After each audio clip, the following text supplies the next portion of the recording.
Yo, what is up, everybody? Shout out to the Anime Heads crew. All of you guys, appreciate every last one of you. Thanks for hanging out with us on Anime Nights episode number 29. We're going to be chopping it up over Anime Expo 2026.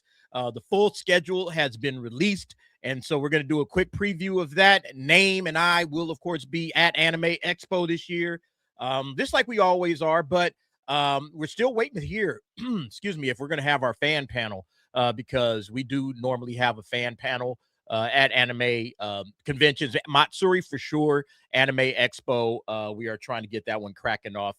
We did it last year. I think it was a relative success. So we'll see if we'll get it again this year. We're waiting to hear. But let's just go ahead and get started. I don't want to give too much preamble. We got the fellas hanging out in the back waiting to come through. Let me introduce them. First, we got Brandon, the anime guy. What is up, Brandon? What is up? Hello, everyone. I hope you're all having a great night. And be pondering a question. Name one anime you recommend to literally everyone. And if you dare say Bible Black, I am going to shame the shit out of you. Except if you watch it with grandma. If you're going to do that, you got to watch it with the whole family. Yeah, exactly. That is a topic we're going to get to. We're going to get to that early on. So get your thoughts going on what anime you would recommend to literally everybody. We also got MMA Crease King. Crease. What's going on, guys? How y'all doing tonight? Good, man. How you been? Everything good down there in H-Town? Do we have a delay on this? I watched Scary Movie 6. I watched Scary Movie 6, unfortunately. Yeah. Not funny whatsoever. Okay. Yeah. I don't understand what happened with that one. That one did not make me laugh hardly at all. Yeah. So Scary Movie 6. Yeah. 2 thumbs down from me. And then also coming to the stage, we got Name in the house. Yo. Name. What is up? What's up, guys? All right. What's up, bro? I was looking at the AX schedule earlier. There's some bangers. Yeah. There's some good stuff. There's some good stuff on the Anime Expo schedule for sure. So we'll talk about that. And then we're going to talk about something that I thought was kind of an interesting. You shared this story, how the Japan's birth rate, which has been dropping considerably, how that may start to affect manga sales for obvious reasons. Okay. Obvious reasons, because you don't have a supply of young kids buying manga, and it's starting to have that ripple effect, less kids being born, less manga being sold. How do they balance that out as time moves forward? So there's an interesting article I'm going to read about that. Plus, we got a whole lot of other stuff. We'll get to it. Thank you, everybody. We also have a request, not a request, what do they call them? I forgot it already, man. We got a goal. There it is. A super chat goal. All right. So if we get 10, and I see we already got one, if we get 10 $5 super chats before the stream is up, I have some Anime Heads t-shirts that I'll be giving away. Oh, that's upside down. Anime Head t-shirts. This one is in green. I also have blue and black.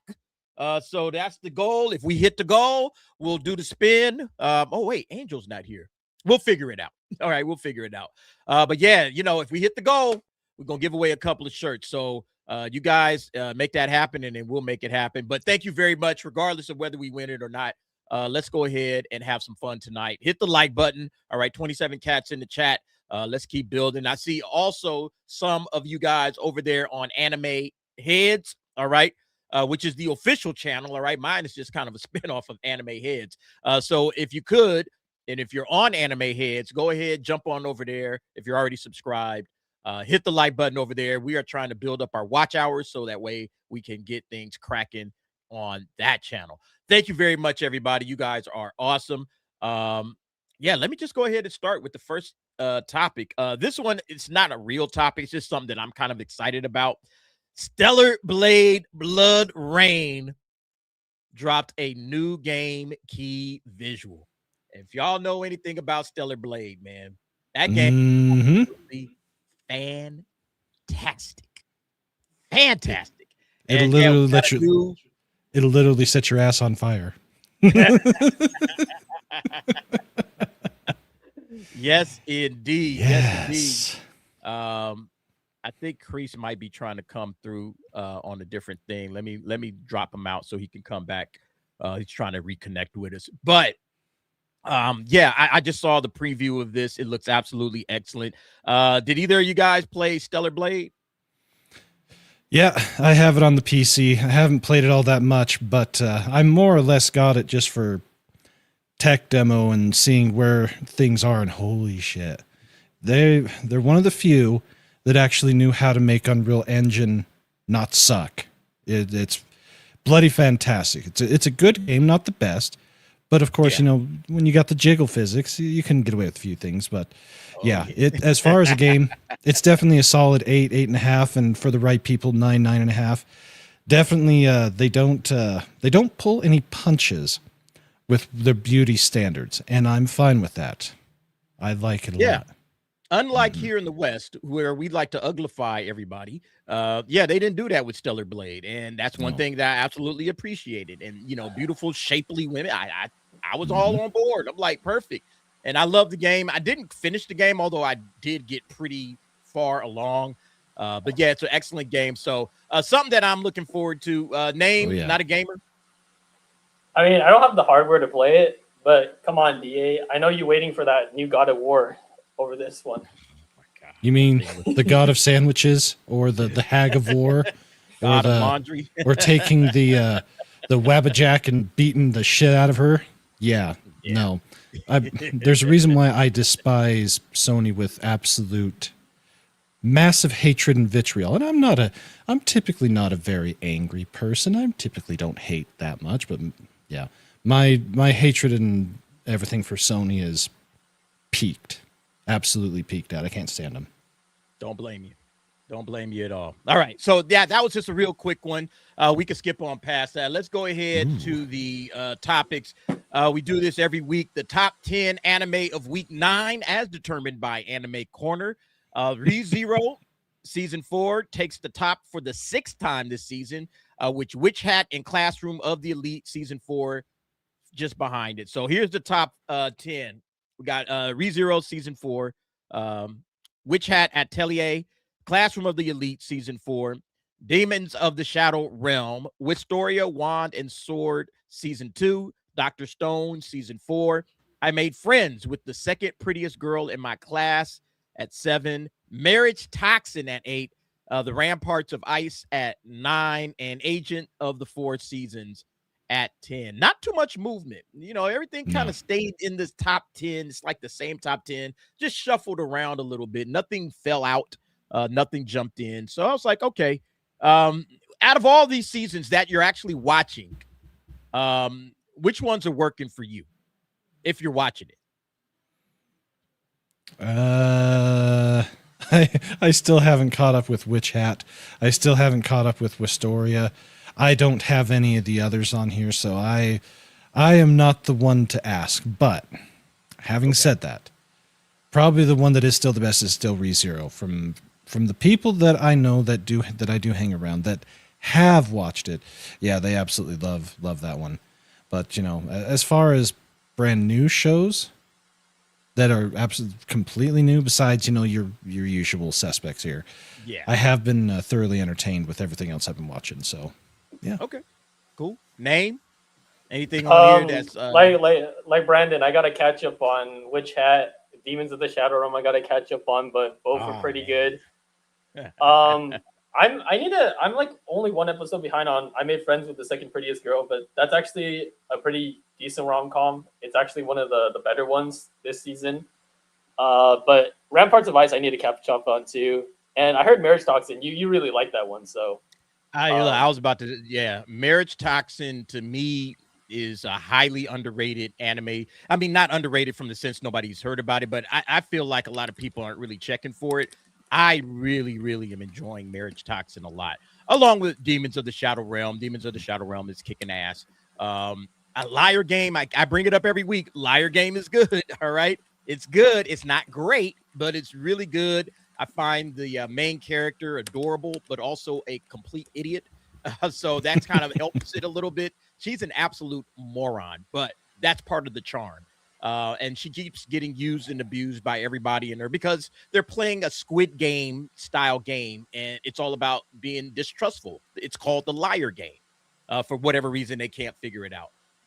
But yeah, oh, okay. Chris Bolts, shout out Chris Bolts. What's up? Says if you like Sakamoto Days, you will like Marriage Toxic. I agree. It has that same flavor. All right. Different types of assassins with different types of skill sets. You know, they have, what is it called? The blood. I forget the name of the term that they use. They have like a blood ability. It's you know, baked into them because they've been assassins for years and years and years. It's really good. All right. It's really good. So I enjoy the hell out of Marriage Toxin. I hate naivete in adults. She's a complete moron. Yes, absolutely, Chris. But that's part of her charm.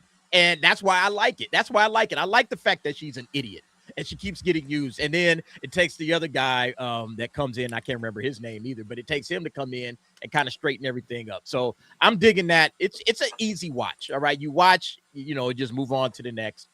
Some of the schemes seem a little far-fetched, but it is what it is. All right, so that's the top 10. I want to say one thing. So I think something we got to watch out for, I think Dr. Stone might shoot up even more, in a few weeks because the finale is coming up. So people might be anticipating that. So coming through, right. I'm actually surprised Bookworm is not on here. Yeah, that was on here earlier. It's kind of fallen out. Don't know why, because the last few episodes were absolutely fantastic. We're into the why the nobles behave like they do and what happens when you cross a noble type thing. And yeah, we're gonna have Darth Mine come out again, and it's fantastic because when Mine goes into her Darth Mine mode, shit happens. Yeah. All right, we'll have to see for it. All right, guys, so that's it. Top 10 anime of the week for week 9. I'm there in ReZero. I'm just waiting to binge it because I just like binging ReZero rather than watching it week to week to week. That's just me. But I mean, Witch Hat, I kind of fell out of Witch Hat. I think I got through like 5 episodes and then I just kind of fell out of it. But I'll catch back up. Demons of the Shadow Realm is good, and I've been keeping up with that one week to week. I think I still have to watch last week's episode before tomorrow's episode drops. But it's doing very well for itself. So there's that. All right, let's move on. Thank you very much for y'all support. Oh, look, okay. Let me hit these real quick before we move forward. We got a gifted membership from Ruby Hoove. Woohoo! Shout out to Ruby Hoove with the gifted. Thank you very much. And she also drops a 5, says hello, one and all. Thank you very much, Ruby, for the love, for the support. We appreciate it. That's the first $5 super chat towards the goal.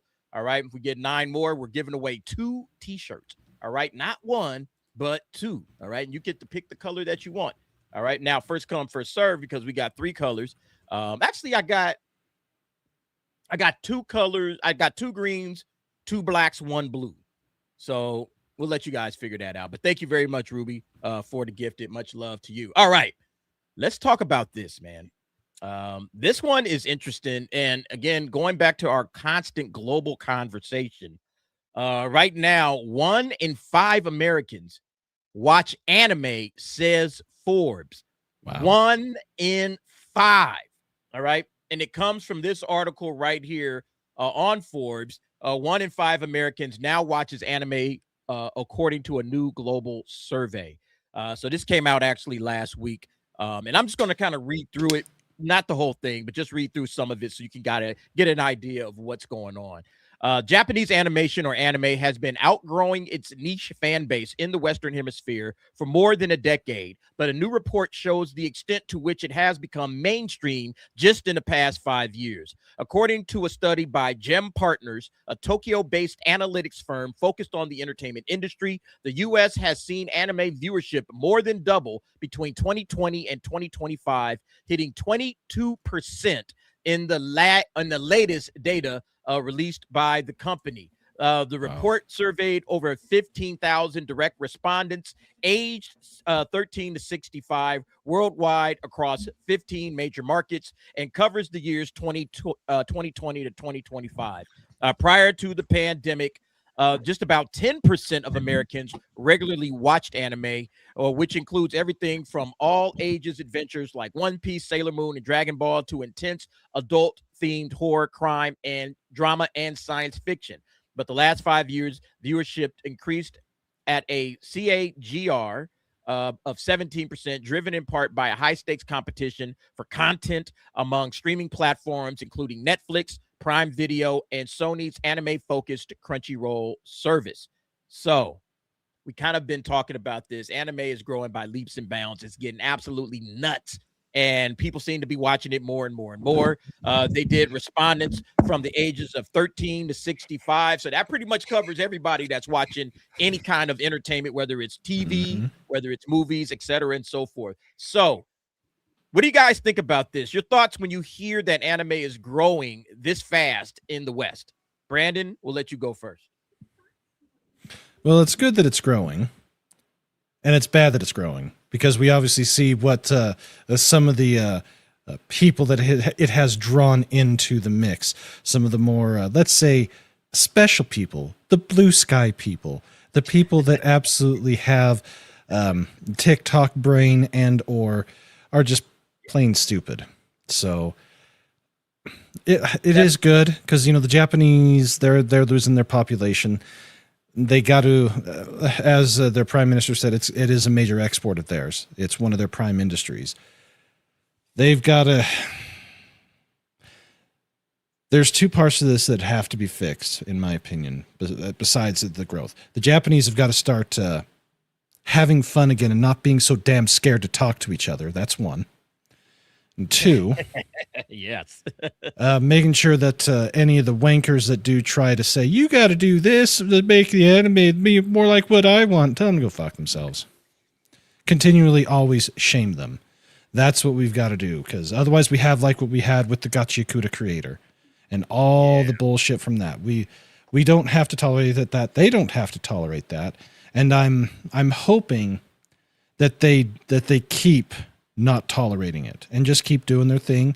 And if we like it, and it'll just continue to grow. But I also think there is a flip side to this. This just shows you just how atrocious Western-made television, books, comics, movies, and gaming is. These past 10 years have been absolute shit in comparison to what it was the past 10. We almost drove the Japanese studios out of business in gaming back during the Xbox 360 days with what Microsoft was doing and what the Western Sony studios were doing. And now it's completely reversed. Completely on all fronts. It's reversed. So Agreed. Chris, 100%. What's my thoughts on it? I mean, you know, 20% of Americans, right? That's essentially 1 in 5. It said 22%. It's a good thing because you want to see anime grow, and it's gonna mean, hey, that means we'll get even more anime. You know, when you see a market, you know, starting to pick up, that means we'll get more of it. You know, Netflix is starting to get in the mix. Prime Video is starting to get in the mix. Everybody's starting to amp up their anime content because, hey, people are watching it. You know, and, you know, supply and demand situation. But to Brandon's point, you know, that comes with its drawbacks. Yeah, I mean, just recently, like the head actress of Obsession, all of a sudden, she's an anime fan and a gamer out of nowhere, and I kind of questioned that a little bit. However, it's like, do you think she's trying to get some anime street cred? Is that what she's doing? I'm trying to be a weeb because you get weeb cred or something for liking anime. It's kind of like we saw with what's his name, Logan Paul, right? Yeah, you know, hey, I'm a weeb. I'm just like you guys. Hello, fellow everybody kids. wants to be an otaku. out of nowhere now. It's kind of strange. Shout out to Monte Sensei for his video. Like, it's like trying to beat the rapper that sells you the mixtape now. It's like everybody wants to be a rapper now. Everybody wants to like anime now. So I mean, it's cool that everybody wants to be anime. Don't get me wrong or whatever. But my thing is this: if you're gonna be an anime fan, be an anime fan. There's just gonna be some stuff that you're probably not gonna like, and that's what I'm like. I'm not moral police or whatever or anything like that. You know, there's gonna be some stuff that you think is gonna be weird. There's some stuff I still think that's weird in anime, and it's perfectly fine or whatever. But like the fact that you want to come into the space and change it is just a no-go, and that's why I'm a little hesitant when like celebrities start endorsing anime, and like you got the you know, you got people that weren't anime fans back in the day and now they're trying to be an anime fan. You kind of got to question them just a little bit. However, not saying that they can't be part of the fandom, because we want to keep it growing or whatever, but you also got to be cautious and just say like, hey man, like, you know, FYI, anime is weird, and you just got to be okay with it and everything. Like, we're not gonna change because you deem it uncomfortable. I understand. Sometimes I feel uncomfortable every once in a while, but hey, anime is anime. Like, leave anime alone. It should not change or whatever. You know, in my honest opinion. Just so. Oh yeah, I 100% agree with that. Yeah. Yeah. Because you're gonna get a lot of this as well. You guys know what month it is. Oh, it's Pride Month, right? Hey, look, Toy. I blocked their ass. Fuck that. This is what comes with it. This is what comes with it. They say, okay, we got a virtue signal to the west. So hey, DA, you better be careful. Toy, like, if you show their logo, they might try to block you, and like you have to owe them money.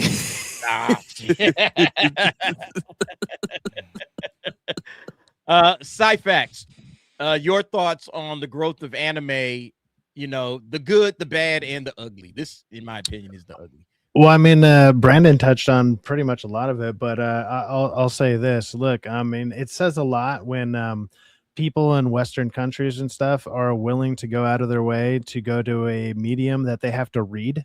They have to actually go out of their way to read a medium like, you know, anime is like, or, you know, obviously there's dub and stuff, but at the same time, anybody that knows anything about anime and you get more into it, the sub is the way to go, because then you get the proper translations. So it's like these people are going out of their way to read, and it's like, if anything, you're actually kind of helping the West learn how to read again, because our reading scores are way the fuck down. So I mean, you know, thank you Japanese entertainment, and you know, I know the Chinese is starting to up their stuff, and even Korea a little bit as well. But I mean, so that's great, that's good stuff. But I mean, overall, like he also mentioned, or one of you guys mentioned, like the Blue Sky crowd. The Blue Sky crowd is a bunch of shippers, right? It's a bunch of shipping people. And the other thing that a lot of us on this side of the internet preach is listen to the fans. The problem is, don't listen to those fucking fans. Those aren't fans. Don't listen to them. Those are not fans. Do not They're listen weird. To them. They're not. They're the weird. Do not do that. Like, no. Listen to people that were here first. Jesus Christ. The right so fans. Right. Like, listen, it's like no, listen to these people who jumped on the bandwagon. And the other thing that's happening is what is let's say that side always do? They infiltrate, they come in like it's fucking disease, and then they spread out. And then it's like, oh, let's get into this, let's get into these nooks and crannies, and all of a sudden it's nothing that you recognize anymore. We don't want that over here. And like, it's great to see growing numbers because we're all anime fans. That's awesome. That's amazing. I want more people to watch anime. Like Chris was saying, there's a lot of weird shit out there. There's a lot of great stuff out there. You know, you're gonna run into stuff. You're like, what the hell is that? And you're gonna run into like, that was the best thing I've ever seen. You're gonna fall somewhere in the middle overall. And you know, good luck out there. But it's like, I do like seeing the numbers grow, but it is also kind of like, hesitant. Hey, you're skating on thin ice here, and you're playing with fire while skating on thin ice. You're like, oh, what the hell's going on here? You know, I hope it all works out, because I want anime to thrive, and it is doing better. It is doing great, and there's a lot of great stuff that's coming out, a lot of seasons of a lot of stuff that we like, and hopefully they keep up the animation and everything. But you know, you are seeing it getting infiltrated. I mean, especially if you go onto you know, X and Instagram and stuff, it's like all the people you don't want around you are like all of a sudden becoming a part of the thing that you're really engaged with, and you're like, stop it, go away, just go away, just what's the crazy go back to your weird shit, and like, you know, if you're gonna join this, go to the weird shit that everyone thinks is weird. Do that. Just try that out. You know, you'll like it. You'll guarantee like it. You want to know what's the crazy part, side facts? Like, it was not too long where, like, when you could go to an anime convention and, like, you can be weird and no one would not care. Like, seriously, like, you know, like, but it's like now the weirdos really stand out because you're like, even the weirdos are like, that guy is weird, dude. Like, you know, it's like the guy who was already like, he was extra weird. Like, he's looking at the new people coming in. He was like, what the hell is that? Like, you know, like that's not good. I was going to conventions where, like, this is like before 2016, when conventions were actually fun. Okay, like when anime conventions were fun. I'll just say that. I'll just say this: when the sketchiest guy you know is like that dude sketchy, you know there's something wrong. Yeah, like you're just like, Jesus Christ, dude. Look, speaking of sketchy guys, we didn't have none of these Stacey problems. Gardner. Yeah, what's up, Stacy? Yeah, speaking of sketchy guys, hail to Speaking of Stacey sketchy, Gardner. Thanks for coming through. Appreciate you, bro. And then another sketchy guy. Oh, look, Brandon's getting in on the. My editor thought it'd be funny to do this. I'm like, no, I already have a reputation to try and destroy about the whole yaoi. I watch one damn Robo series, and now I'm the yaoi king. Nice. We got Robo King Brandon, the anime guy here. Yeah, what's up, man? How you doing? So yeah, he had fun creating an avatar for when I talk about mechas or JoJo's Bizarre Adventure. Gotta love it. Gotta love it. I mean, JoJo's is pretty zesty, so yeah. Oh yeah. Yes, dude, it is. I'm not gonna lie. I kept hearing so much about it with no context. I had no idea. All I heard was JoJo's is good. JoJo's is great. I watched like the first. I watched the first couple episodes, and I was like, this might be the gayest anime I've ever watched. Like I had no. I was like, yes. And everyone was like, it gets better, and I'm like, how? Like, better in what way? It's like it gets gayer in a good way. Like that's not my kind of shit at all. And see, dude, but this is what I'm talking about. Like, you see what just happened? JoJo's is a weird anime. Like, if somebody that never and watched, it probably has a great story. That's the thing. It probably has a great story overall, but there's just way too much gay in it. I know. Go ahead, Chris. No, I'm just saying, like, if somebody never watched anime before, you try to introduce them to JoJo's, they're gonna think that it's the most weirdest, out of the pocket, weird ass shit before. However, but that's where you have to stand your ground and saying, like, listen, bruh, like, is it weird? Yeah. Is it like kind of flamboyant and zesty? Yeah. But you know what? I mean, like a good transition to that would be something like you'd be like, hey, dude, watch Hunter x Hunter, and then you have that. What's that clown dude's name? His name starts with an H, Hanuma or something. Like, what's his name? It's a weird. He's like he's like It's like he's super. He's like super flamboyant and weird and like licking things all the time, but he's talking to children, and you're like, what the hell is this? But it's like that would be a good transition into JoJo's. That's what I'm saying. I'm gonna let Stacy. I want Stacy to weigh in as well. We were just talking about the growth of anime. How it's 1 out of every 5 Americans currently. Let me just kind of bring it back up since you just got here, Stacy. 1 in 5 Americans now watches anime, according to a new global survey. It's pretty much spreading like wildfire ever since really the pandemic, you know, because everybody was stuck at home looking for something to watch. And then, you know, it's like, oh, okay, they got some anime on. So everybody kind of just started watching anime. And we were just talking about the good, the bad, and the ugly of that. Obviously, it's good because we do get to see a lot of new anime. Now, Japan and other companies are going to take more of a risk on some of these properties and to try to get in on the action, which is a good thing. It's a good thing. But on the downside, it brings in some of the weirdest people, some of these fans like the Gachi Akuda fan base. attacking, the creator because, oh, this character needs to be, whatever. It's like, they have their own opinions, and so you're inviting in a lot of woke, a lot of weird, a lot of different, and sometimes that's a bad thing for the anime community as well. So that's what the topic was. I don't think name. Did you weigh in on that yet? All right, what do you got to say, man? Speak up, name. I mean, you guys have been all saying things that I agree with.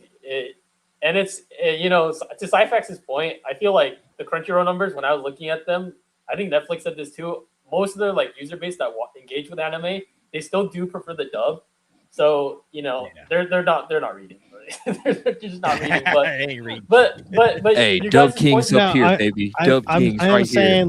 I am saying once you get more into anime, because it's like most people start with dub. Like one of my first animes I watched, and I always bring it up, is Samurai Champloo. I watched it on Adult Swim. That's a dub. I didn't even know there was a sub version out there. And I actually I clicked on it when I saw it on Hulu, and it came up as the sub version. I was like, I've never heard these voices before. Who the hell is this? What the fuck?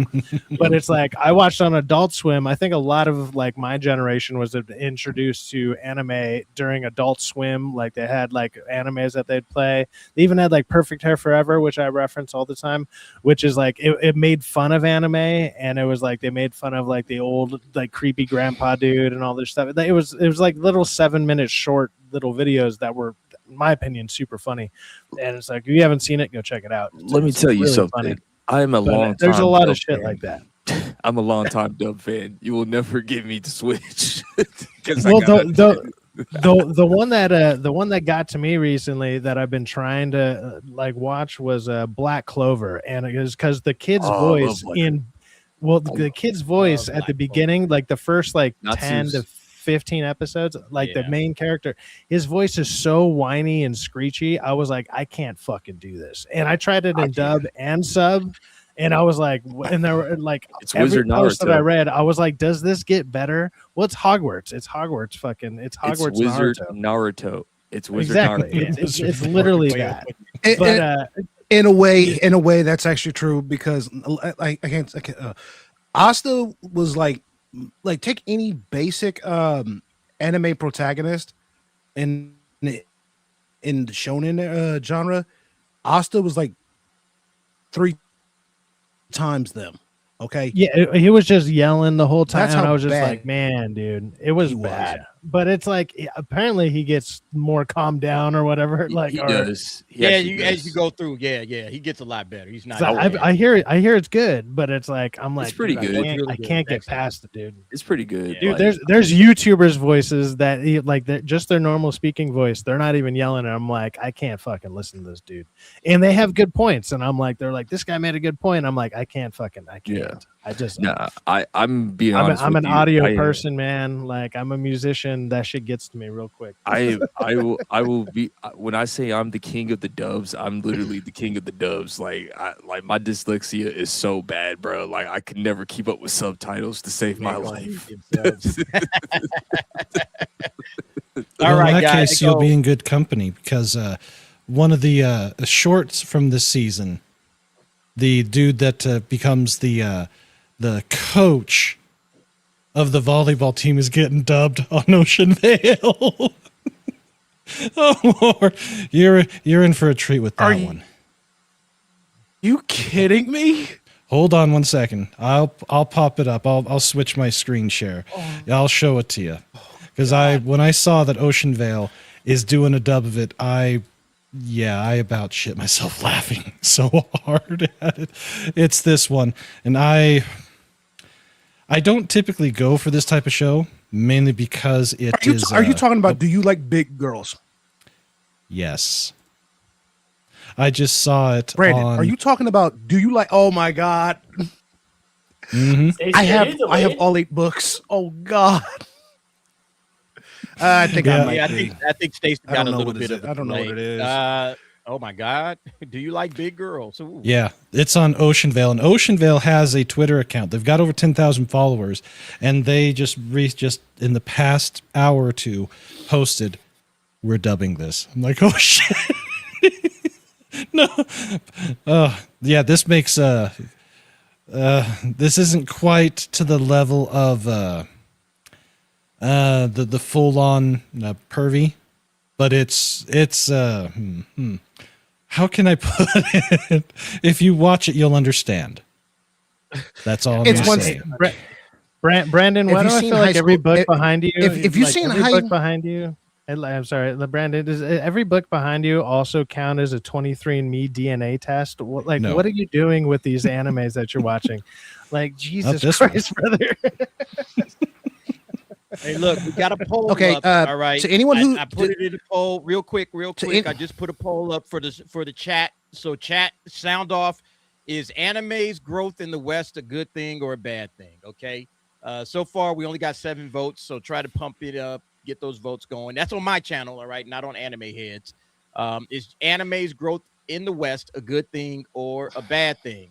I mean, I will say this right now. I was trying to. Sorry, I wanted to make a point, but we got sidetracked. But I wanted to say, globalization. You guys have been saying it is a big problem. It's something that we've been talking about this whole time, and they're changing stuff in places that you wouldn't expect. So I was like looking at Akane Banashi discourse on Twitter, and apparently the dub, they also translate the Rakugos, like the actual Japanese poetry. And I was wondering, like, how does that work? Because, like we said, translation is never 1-to-1. So, and Rakugo is a very, very specific form of Japanese. Like, the text is like, depending on like how old, it's an old form of like poetry, basically. So I'm wondering, like, how do you translate that to English and keep the same impact? Can you keep the same impact? Because Japanese word placement is like very different. They have the verb at the end of the sentence, and I haven't seen. I still haven't seen Akane Banashi yet, but that's just like one of the. That's just one of the examples. And we always talk about.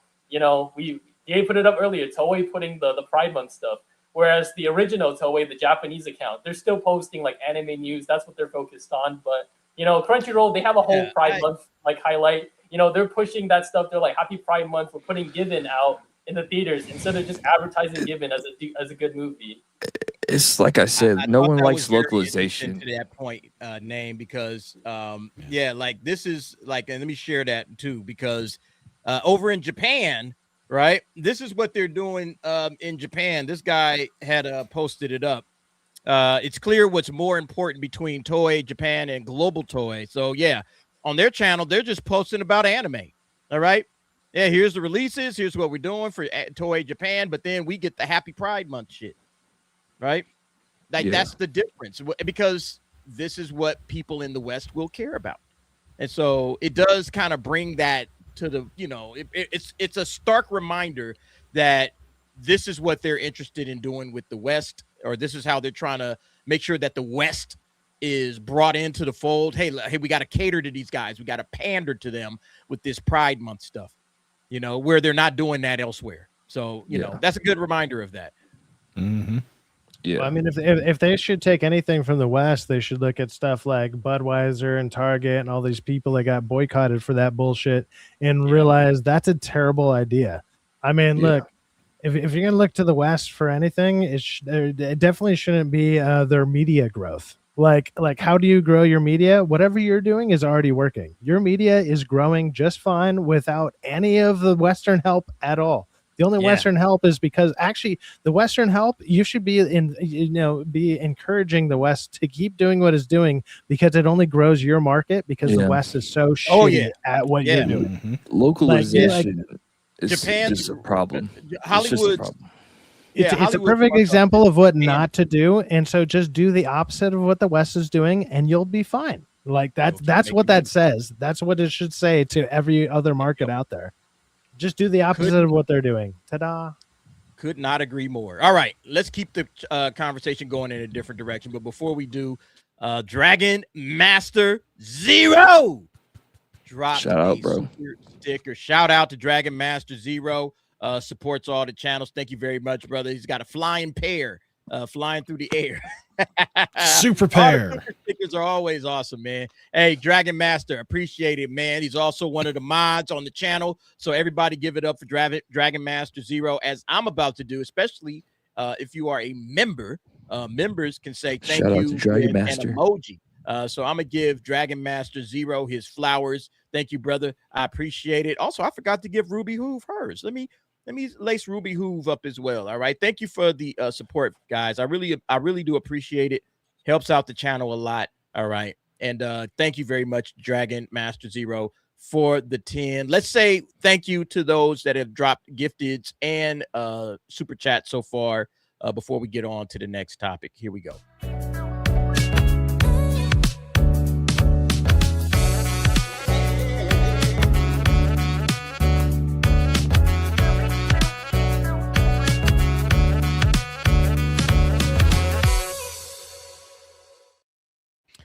All right. So as Brandon had pointed out, all right, he had posted this up. This is a good one.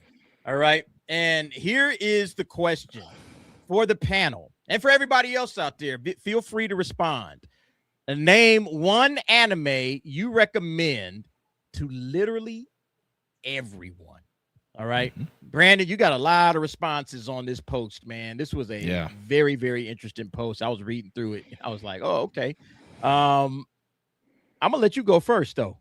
What's one anime that you recommend to everybody? Well, Hellsing Ultimate. It's by far my favorite. It's just so good.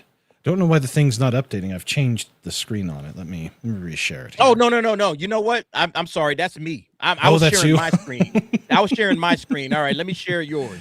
Yeah, so for me, it's Hellsing Ultimate, and it is a very good question.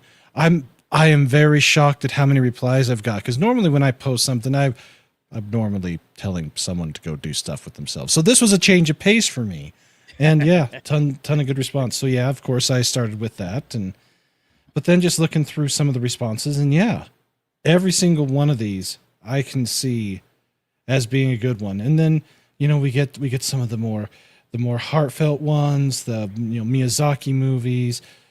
And then we end up with people saying, Bible Black Man. I'm like, no, you don't do that. Why would you do that? It is an interesting. But then again, we are trying to gate people a little bit more. Let's go. Come on, Angel Blade. Yeah, so I thought it was an interesting one. And yeah, for me, out of all of them that I've watched, yeah, as much as I love Freyr, and as much as I love Ghost in the Shell, and as much as I've loved most of the other stuff, Hellsing Ultimate it's by far the best OVA series, by far. Okay, there is no competition in that realm. So it is true. Hellsing Unlimited is way better. The original Hellsing is cool and all, but Unlimited is like the full manga. Like, how is it intended to be? And like the English actor Crispin Freeman that played Itachi Uchiha, amazing person. I met him before. Really cool guy. So yeah, go check it out. Crispin Freeman's a damn good voice actor, and I'm actually quite surprised that the changes done between the English adaptation versus the Japanese. It's very different. They're both great, and watching with the subtitling and the English and seeing the difference.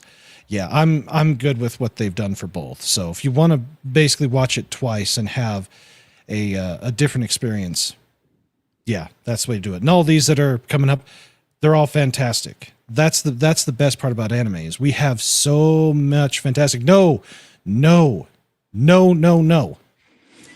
Fallen Angel, I see what you did there. Do not do that. I'm a mod, and I feel like I should ban this person or at least time him out for 5 minutes. At least time out. Do you need? I think you need 5 minutes. You will have an angel on your computer. You might get investigated by the FBI with that one. Get the fuck out of here with that. Oh man, we do not talk about Boku no Pico. No, we do not. No, we do not. Hey, Name, what would you recommend? What's your recommendation to everybody? Well, is this pitched towards a newcomer to anime or someone that's seen like several? That's the question. I would just say just in general. Yeah. If somebody came up to you and was like, "Hey, can you recommend me like 3 starter animes or just one?" Obviously, not this even a question starter. is for Honestly, one. not even a starter. I would just say Hey, I don't watch anime. What would you recommend to me? Yeah, I would just say just recommend an anime to me, whether you're a lifer and because there's a lot of stuff. I've watched anime for like 40 years, and there's always something new that I've never checked out. So just if you said, hey, I got to watch this anime to somebody, what would you recommend? I mean, it might be a cop-out answer, but like I said, for me, it always depends on like what genre you like, you know, It's what the kind of genre. like exactly, yeah, because if I put them on something and that's not the genre that they're usually, you know, they rock with, and it's like, you know, I'm trying to make them watch it, that probably the anime is probably gonna be. It feels like it might be a make or break for them. Like if they're not a fan of like, we're looking at this question the wrong way. All right, do it this way. Recommend an anime to me, name. To you, you're not gonna watch it, bro. I try to put you on something you ain't never watch. You'll never get to it, bro. You'll never watch it, bro. Well, I know. I'm just saying, like, if you just had to recommend an anime, like, yo, this is an anime I think everybody should watch. Everybody should watch this, regardless of if you're new, if you're old, if you've been around, if you've just starting. Regardless, like, what's an anime you feel like everybody needs to watch? You gotta watch Psycho Pass. The first season. Psycho Pass. Okay. Yeah, really Psycho Pass. Well, I was watching the first. I watched the first season the other day. Like I binge watched the first season. Amazing. If you like that Ghost in the Shell type, you know, just like that cyberpunk, that like thrill, you know, that thriller, that's like you know, futuristic stuff. That's a really good anime because like it also touches on some like really like good themes. You know, it's well animated. There's some great action. But you know, if you've seen Mercy at the beginning of January, it's basically like Mercy but way better. Like they have the whole like, you know, they have this like AI system that judges you, and they do it way better in that show. I think the first season is pretty much perfection to me.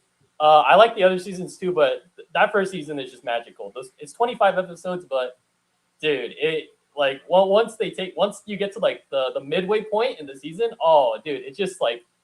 After that, it's just nonstop banger after banger. I wish I was watching it weekly back then in 2012. I wasn't watching anime then, but the discourse must have been crazy because after the second half, oh my god, everything goes off the chain. Okay. All right, Sci-Fax.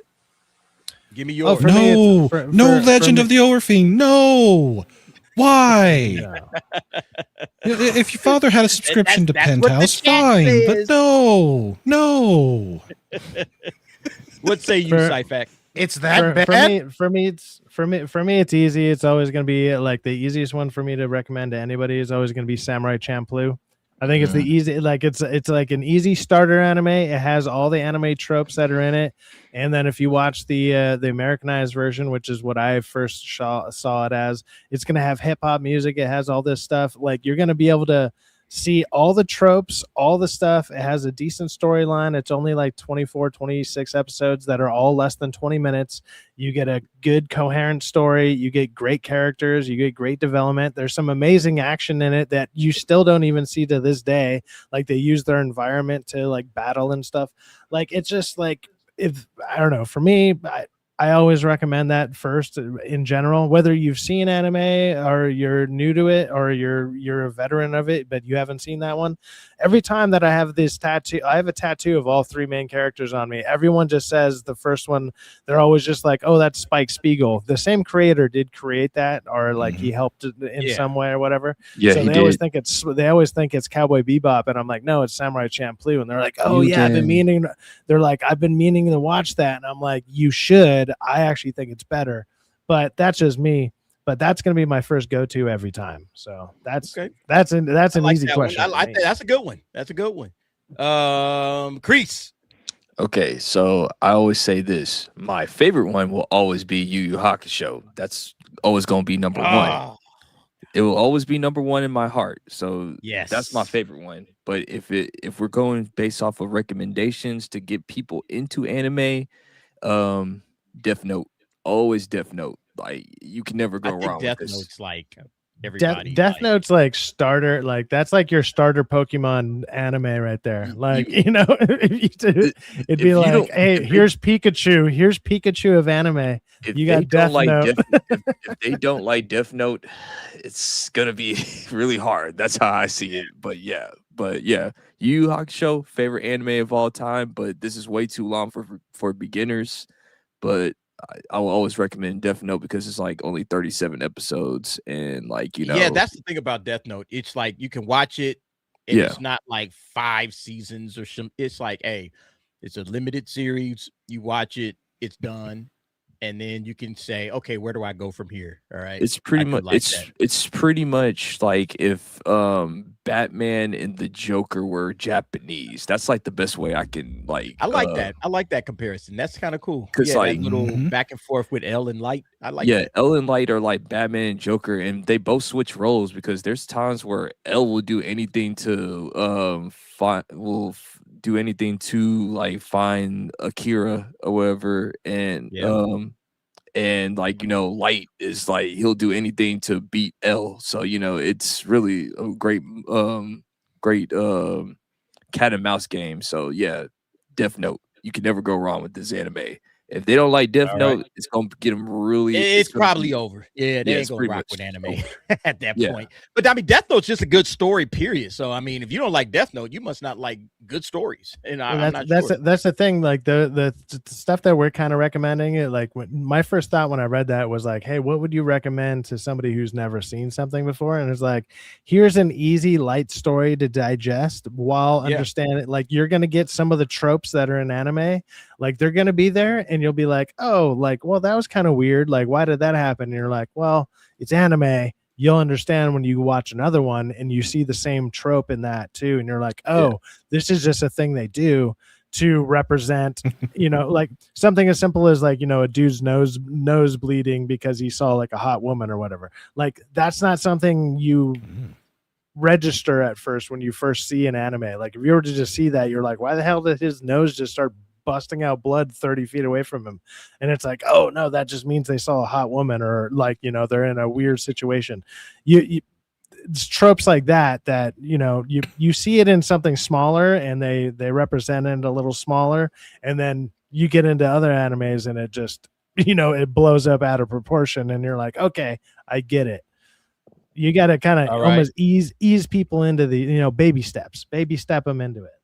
I think, that question kind of, like I said, it's to me, it's open-ended because I look at it as an overall question, not necessarily you're asked to introduce somebody brand new in anime. He never saw an anime before. He's not into anime. What would you recommend versus something that you always, because that's the question, right? What do you always recommend to people? It's like an anime that you've seen that nobody else has seen or few people have seen. Stacy, what's your answer to this question? What anime do you recommend to everybody, no matter what? For me, that would of course be Mobile Fighter G Gundam. That was one of the very few first Gundam series I've ever seen in my life. What's wrong with Gundam? What's wrong with that? Another one would be Slayers. Slayers is a really good one, especially if you're one of those who want to see girl power. That's a really good one. And Tenchi Muyo. Oh God.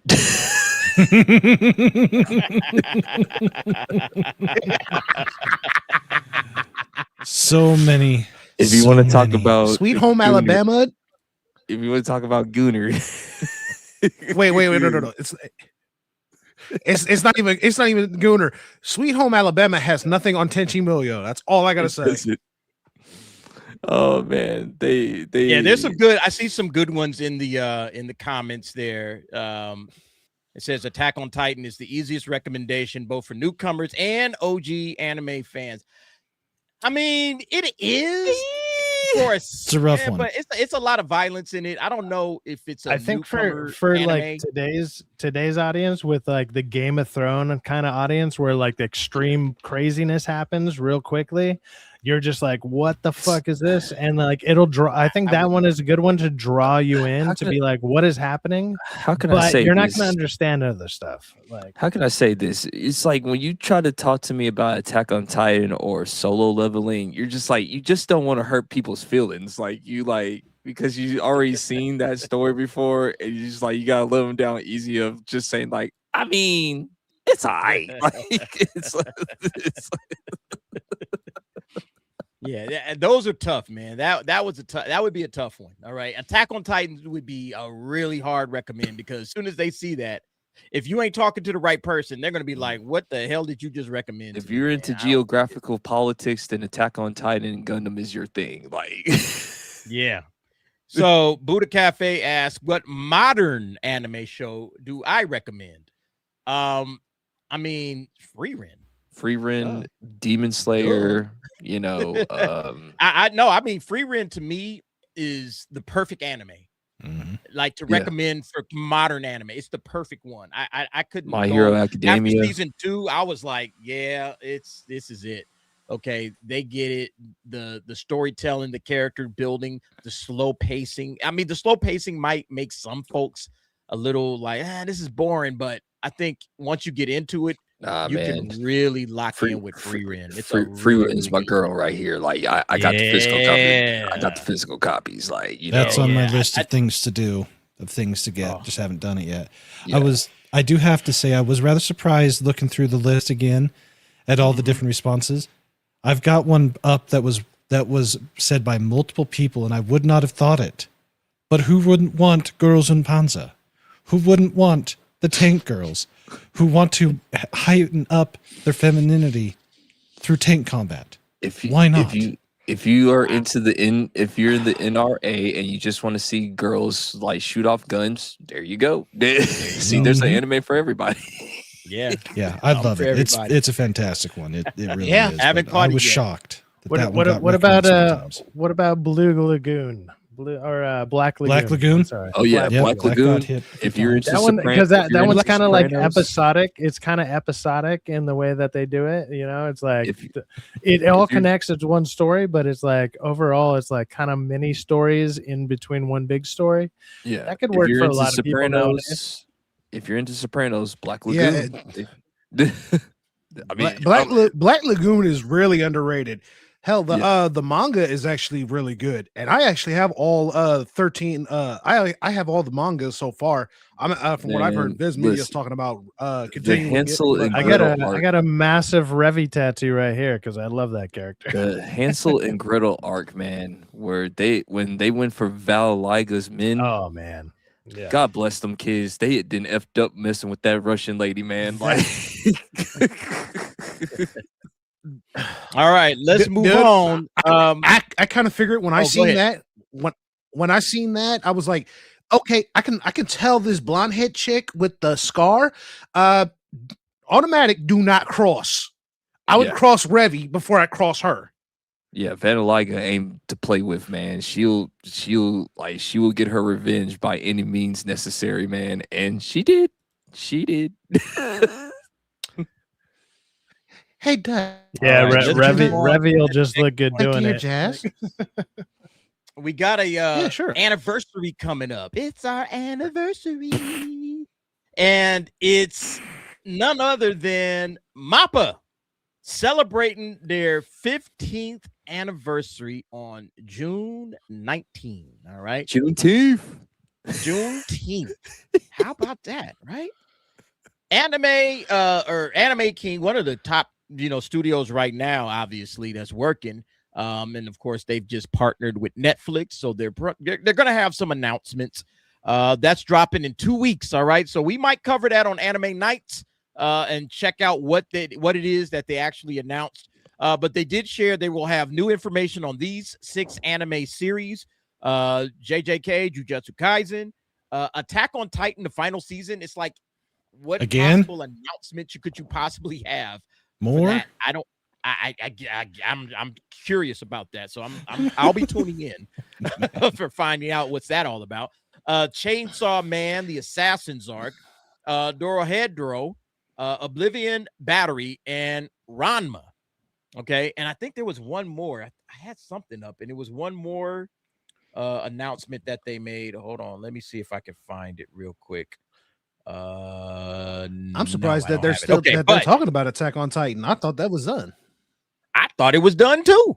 So anyway, your thoughts on 15 years of MAPPA and what possible announcements could we see? I'm thinking maybe like a video game for Attack on Titan, the final season. Maybe they make a game out of the entire last season maybe that's something that they're working on. But what are your thoughts on that? Anybody in the panel jump off?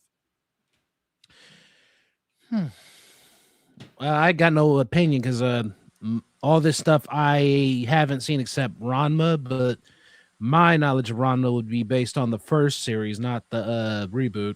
So I'm gonna bow out. It's on that pretty one. censored compared to the original. Yeah, I would say the only one out of these ones that I've watched, I mean, I never finished Attack on Titan. I'm still catching up on Jujutsu Kaisen, which, I mean, the animation is fine, but it's like I kind of fell off on the story. Like, I just don't care. And I'm just It's like confusing as hell. It's a great. It looks great. It looks awesome. Whatever you're looking at looks cool, Yeah. but I'm like, I don't really Side know. facts, and just nor say care it, what's bro. going It's on. all style, no substance, bro. All boxing. Well, That's all no, we exactly. watch Well, TV that's literally that's kind of exactly what I'm saying. Where I'm like, I don't know enough of what's going on, even though I've tried to rewatch it a bunch of times. Where I'm like, I don't know. And then the only other one on there was shit. What was that third one on there? It was I'm sorry, Chainsaw Man. Chainsaw Man. Which that one I'm actually up to date with because I watched the movie with the Reze arc one. That was a great movie, and I mean the stories. It's okay. I mean, I'm gonna continue watching it when whatever drops from Chainsaw Man, but it's not like you could tell me it's coming out tomorrow, and I'm not gonna be like, shit, I gotta watch it tomorrow. Like I don't care enough about it. It's what I've seen of it. I do like, but I'm not. I don't know, running to the theater to see it, or like running to my computer when I get home and being like, oh, I got to watch the new episode. You know, it's like, I'd rather watch something like Free Rent or stuff like that. Like, I don't know, like that kind of stuff I'm more interested in. It's just more, I don't know, more my up to my speed right now where I'm at in life. So yeah, there you go. I mean, I pretty much watched all those animes except for Rama.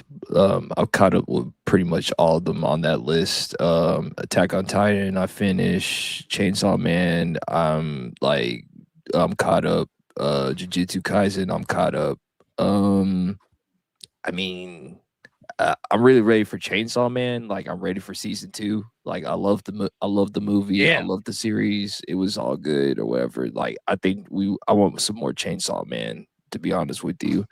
Jujutsu Kaisen, it's like it reminds me of Yu Yu Hakusho and Bleach. So like I like that type of anime when it comes to the spirit realm and stuff like that. So yeah.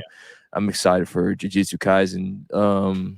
I already finished watching this season 3 this year. So yeah. I love all of that stuff too, man. I'm like right there with you, Crease. Like anything in that spirit realm, Bleach, JJK, you know, all of that stuff works for me. But I was just like, you know, for what Name says, style over substance. It's like, yeah, it kind of is. The story is just kind of everywhere, and you really have to lock in and pay attention, and you got to be like focused in order. It's not just something you can wash over and just like, all right, cool. It's a very, very the story isn't interesting enough to like grab me into where I'm like I'm invested in the story itself. I'm more like I want to see what your cool abilities are. Like it reminds me of like when you get to like episode 150 of Bleach or something where you're just like, okay, let's see your next power up, I guess, because you know, like Bleach is cool and all for a minute, and then all of a sudden you're just like, okay, what's the next best way you beat the next new guy? And like a lot of animes kind of do that, and I feel like Jujutsu Kaisen's going that way, where it's like a repetitive thing. Yeah. That's why I said earlier when people recommend, like when it came to Attack on Titan or like even solo leveling, like you have to let some people let them down just a little bit because you watch so much different animes to where like you're like, yeah, man, like how can I tell you that it's just kind of okay to me? Like I understand this is the best anime to you, but like you have not ate enough compared to what I have. So like it's like you just gotta let them down easy. Like I understand that's your favorite anime, but there's plenty of better like stories and stuff out there. But I'll say like a lot of the main ones that are out there that are more in the zeitgeist or whatever, I will say they have better character designs than some of these kind of smaller ones. Like they just look better. It just looks better. Like Solo Leveling has amazing character designs.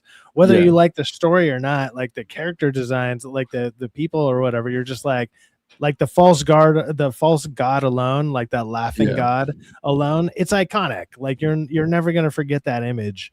Like there's stuff like that that'll stick with you, and I'm like, that's a great selling point.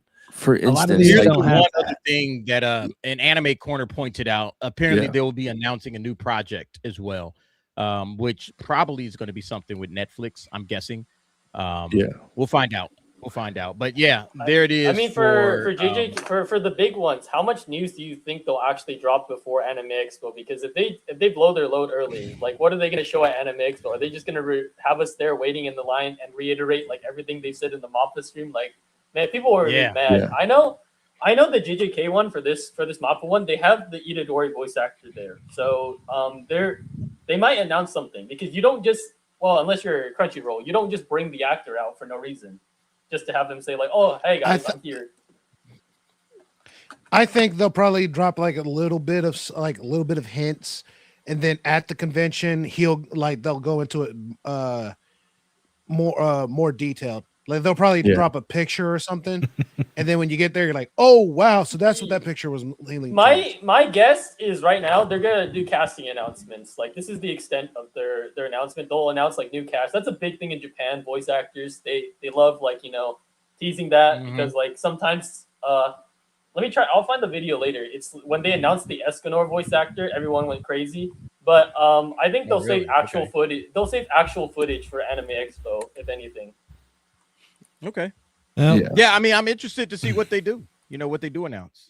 Well, it looks like they've got a baseball series that they're going to be doing, but I'm looking at everything that they've done for the past 15 years. There's almost nothing on that list that to me is worth a damn. I don't care about any of those. JJK, no interest. Rama 1/2, this modern take is so censored it's worthless. However, what I would be interested in, and what I want them to do, right? He is right, though. I'm not. Modern Ranma is terrible. Oh, if you're going to watch Ranma, watch the original. Unfortunately, it's not finished, but watch it up to where it ends. Then go get the books and finish it. The ones that I would want to see from them, that we are waiting for, and the series is actually complete. Vinland Saga. Where the hell is season 3 of Vinland Saga? But they've also done. Good. They also do Hell's Paradise. I'm good with that. Hell's Paradise is great. And Campfire Cooking in Another World with My Absurd Skill is probably the best damn thing that they've done. It is so funny, and it's so beautiful looking. Yeah. Zenshu was fantastic looking, but it didn't stick the landing. And as you can see, they're not immune from making shit. Yeah. So. Yeah, Lazarus was terrible. Yeah, but out of all the stuff that they've done, those are the ones that stick out to me. The other ones, we talk about, the deep dive versus the normie bait. Most of that other stuff to me is normie bait. And I know they're good, but they're just, there's something about them that just never clicked with me. And I'm okay not dealing with them or watching. It's like when somebody tells you that Demon Slayer is like one of the best animes of all time. And once again, you kind of got to let them how can I tell them? It's just basically no, just let them have it, man. They're getting into anime. They're newbies. Calm down. Let's call it what it is, boys. It's shonen slop. There we go. That's the term. It's a lot of the stuff from MAPPA is shonen slop, and if that's what they want to specialize in, that's fine. There's nothing wrong with that. It's just I tell them that it's just Full Metal Alchemist Brotherhood, which is just a sister. Like that's what Demon Slayer is. Like. Like I'm not a huge fan of Demon Slayer or whatever, but it's like when you go, like I can go and watch one of their movies that come out, and I don't follow the story. Like I'm so far behind that I'm like I don't even know where to Did where you see to the first begin season? Again. Did you get? I saw the first season. Yeah. But it's like. You're good. No. But it's like every time I watch one of the movies, it's just like the animation is so much more extreme than what I first originally watched. Which is great because I'm like, hey, that's cool that they're using like this 3D stuff while doing some of the old animation, and they're mixing and matching it, and it kind of blends relatively seamlessly, I'm like, I think that's awesome. I think that's great. The best thing about Demon Slayer is the animation. The animation, it's amazing. That's the thing I've been saying. Which is the same thing. I like the characters. Jujutsu I like Kaisen. Zenitsu. I like all the characters. I just think I think the characters are fun. Like, so I think the show is just overhyped. Characters, Tanjiro, everybody's fun. They're fun characters. You have a good time with them. But like a conversation. In terms of storytelling, it's very basic.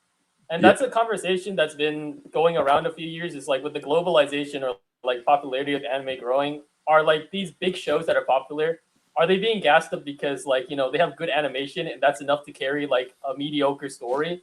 And that's because like, you know, sometimes you just watch anime. That's exactly what it is. Because let's just because like there has been plenty of times where like I will recommend like anime that's like from the 90s and has a way better story than Demon Slayer. And some people will just say like, ugh, the animation is kind of old. Like, can you recommend me something else? It's like, oh, you want to whack me? It's the same thing. How dare you?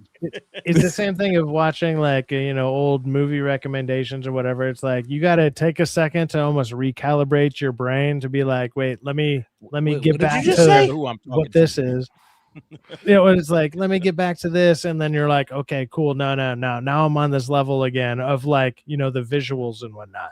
Yeah. You know, not the storytelling is one thing, but it's like the visuals can affect you like while you're trying to watch it. And it's like if the visuals take you out of the story, then the story will take you out of the visuals back and forth. Like it's a whole thing. So it's like you got to put yourself in that mindset. Yeah, no, like for me, solo leveling, to your point, Cyphax, the solo leveling visuals make that story so much better than what it really is. Like, absolutely. It's just a basic story. Like Demon Slayer. It's an overpowered dude who just wipes people out all the time. The wall. Yeah, I mean, you guys are bringing up really good points because I've been telling this to the new anime fans at work. I've said Ari Ferretta, like if they redid the animation on that, the story could be way better. But when I tell them, I'm like, the audio notes, go look audiobooks or read the books themselves if you have them. They're like, dude, there's so much in the books that they could have put in the show.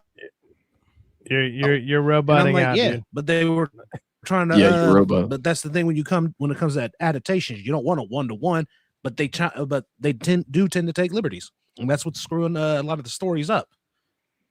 Yeah. Hey, Stacey, you roboting, you lagging pretty hard, bro. Yeah. I'm not sure what's happening, man. I mean, it's hard. You might want to log out, log back in, try that and see if that refreshes you up and gets you back in the biz. I mean, at least you're frozen on a good thumbnail there. You had a good smile. Good job, man. But it'd be like, hey, if you sat there and you tried to recommend like Warhammer to somebody right now, and it's like there's 30 years of Warhammer lore, and it's like none of this, like, where do you dive in at? It's like that. I don't know. It kind of reminds me of something like that, where some of this stuff where you can't just jump into one thing, and if you don't like it, you're not going to understand it. It's like, well, where do I start? Where do I dive in? So when you sit there and like we said earlier, like, hey, what would you recommend? Well, here's an easy watch that'll get you into something harder to watch, and so on and so forth. And then you just do something like that. Like, yeah, there's progressions to this stuff. And obviously we're all at least somewhat veterans in the anime watching area or whatever. So we know what to expect out of something, or when something happens, we know what it means. Like, okay, well, where do you start with? And, there's a lot of things that, they might not vibe with people. But the one thing that I think everyone can agree on is there's so many different types of anime that even stuff that we don't like, maybe you will like. So there's plenty for everybody. There's something for everybody. It's like, which is amazing. And it also depends on what age you are. Like, if you're like, absolutely, if you're talking to Gen Z, you have to give them new school anime. It's just don't even attempt to give them mid 2000s and 90s. Their brains are fried, bro. Their brains are fried. They probably watch anime on like TikTok or YouTube Shorts, bro. That's why like a lot of these like new frantic, like the cool animation anime appeals to them, because like you can cut them up, make a cool like edit to it, and then just put it on, and then like that's all they watch, bro. Like, well, they watch it for 1 minute, one clip, and then it'll have like some buzzer beat that goes on. It's just like fuck. fuck or whatever that sound effect is, you know, and they're just like, that was a big thing. You're like, and they're just like, that was a big deal. And you're like, dude, that wasn't even the part. Like, that's not even the part. You haven't even seen it. Like, what the fuck? It makes me what you got sad. up here, man? It makes me sad how bad and how unable to maintain attention the younger generation is. But this is the current watch list. I did drop Kusunoki's Garden of the Gods. I just don't have the time. But I am pretty close to being fully caught up, and I will say out of all these, probably the one that is the most unexpected, really good one is The Drops of God. This is a story for adults. Period. End of story. Don't have to deal with any of the teen. For a little bit. Mhm. What episode is it on now? We're up to episode 10 out of 24, so it's a long season. But it's okay. This is a fantastic story, and we don't have to deal with any of the teenage bullshit, none of that angst crap. They're all professional working adults, so you get to see what professional working adults in Japan do. And, you know, family dynamics and trying to describe something that is hard to describe. Right now, they're on to the second apostle of the 12 wines, and it's the main character trying to figure out the wine, and when he tastes certain wines that are in that same league, it starts to form the picture in his mind. And you know, it's been so long since I've had alcohol, and when I did drink, I didn't do wine. Wine was by far the worst thing to give me the absolute worst hangover ever. But to have them describe this and to basically give a more or less a crash course on the wine regions, what makes a good wine, why maybe the most expensive one that's out there is not the best, or why certain vineyards with certain years are good but not great, and what makes certain vintages absolutely phenomenal. We have wine anime now. Yeah, I'm not. This is an absolutely fantastic I'm not gonna lie. story. Like, I hate this poster. You got two dudes staring each other down, and the two females looking away from each other. Like, this is like the gayest poster I've ever seen. I'm sure the anime is probably fine, but that's a gay poster. You know what? Everything about that is gay. I don't know if you saw the did you go to the Anime Nights preview? Fine. Did you go to the Anime Nights preview for this? No, not this. Not the last one. This was in the It looks gay, dude. I'm sorry. For the spring. The story is really, really good. It is a really, really interesting story. No, I've actually read up on it. I've heard it's actually a really good anime and everything. But it's like that poster sucks. And they might be no. Two guys staring at each other. And the girls are facing away. They can look at each other too. Come on, let's at least make it equal over here. Shit. Yeah, this one is by far the biggest surprise out of all of them. Okay. And yeah, I'm playing T's role right now. You know, like, why aren't the women in this? What's going on? No, I mean, but this is also like, I'll say one more thing, like, you know, going back to the point of globalization, when we think about like what animes are going to be like pushed to the forefront, it's a lot of those like high action frantic ones. Exactly. This one, Brandon, is really good. You know, DA and I'm still stuck on the first episode. I don't know about DA. He's probably seen a little more, but it's one of those like slower animes. Like, the action is in the talking, the action is in the wine drinking. There's no like punches being thrown around. There's no like impact frames, and you know, you're gonna start to wonder like, okay, so I'm sorry for going a little bit off tangent, but yeah, you know the anime you're interested in, Smoking Behind the Supermarket? Yeah. Crunchyroll actually dropped the first 6 episodes, but they cut it up into like 10, 12 minute like half. So it's like one episode will be cut up into like 12 minutes. That title sounds really sus, by the way. it's a more like adult like slice of life, but they cut up like the form. So like a normal episode is like 23 minutes, you know, you just watch it through. Yeah. It's like, you know, sometimes like, you know how they have like a split in the middle. They cut that and made it into like shorter, like 12-minute episodes. So they got 2 like 10-minute episodes or whatever. Exactly. So I'm wondering like, why did they do this? Is this an attention span thing? Like, it's an attention span thing. Definitely attention 100%, span. 100%, because they're trying to look, especially for something like that, where it's not battle, fight, battle. They're gonna have to do something. And yeah, I guarantee you they split it up for that reason. just to say, okay, watch this 10 minutes, and then if you're interested, come back and watch the next 10 minutes or whatever the case may be. I don't like it. You know, it kind of breaks it up. Keep the work exactly as it was intended. You know, so that's the kind of stuff. See, I try to go to bat for Crunchyroll, and every time they do little shit like this, it pisses me off. Stop. Just let anime be anime. You don't have to try to soften it up or make it easy for us. Just let anime be anime. So see, that's gonna piss me off, man. All right, look, Crunchyroll crusades, man. we got some Crunchyroll to talk about. We're gonna get there. But before we do, let's talk about this. So name and share this one.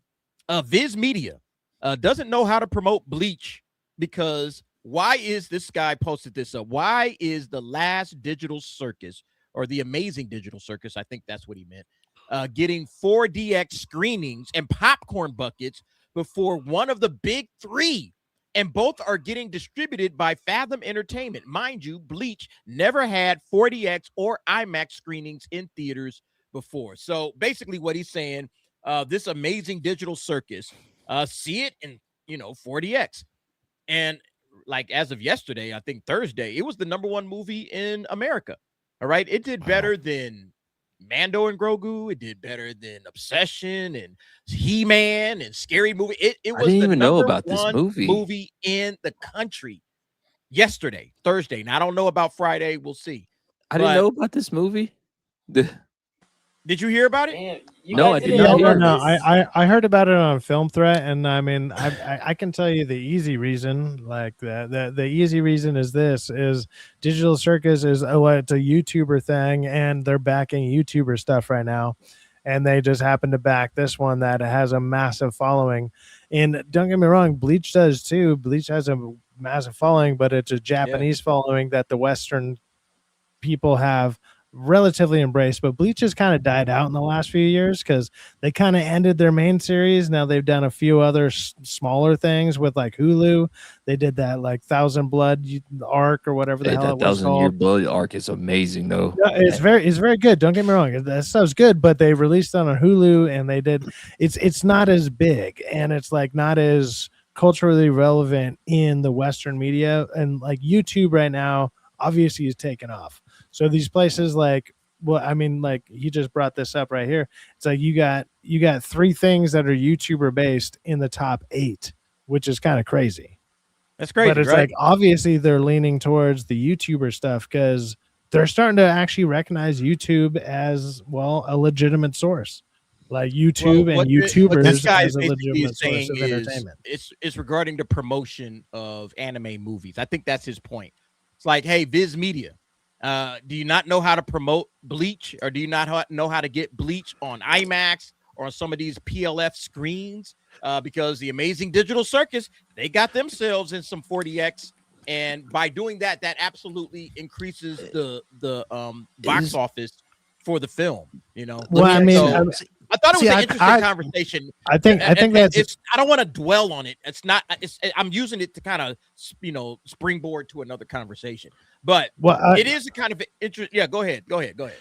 No, I'll just say I think it's just like ignorance of the Western market. It's like, look, like your big like 40X, your IMAX, all that stuff.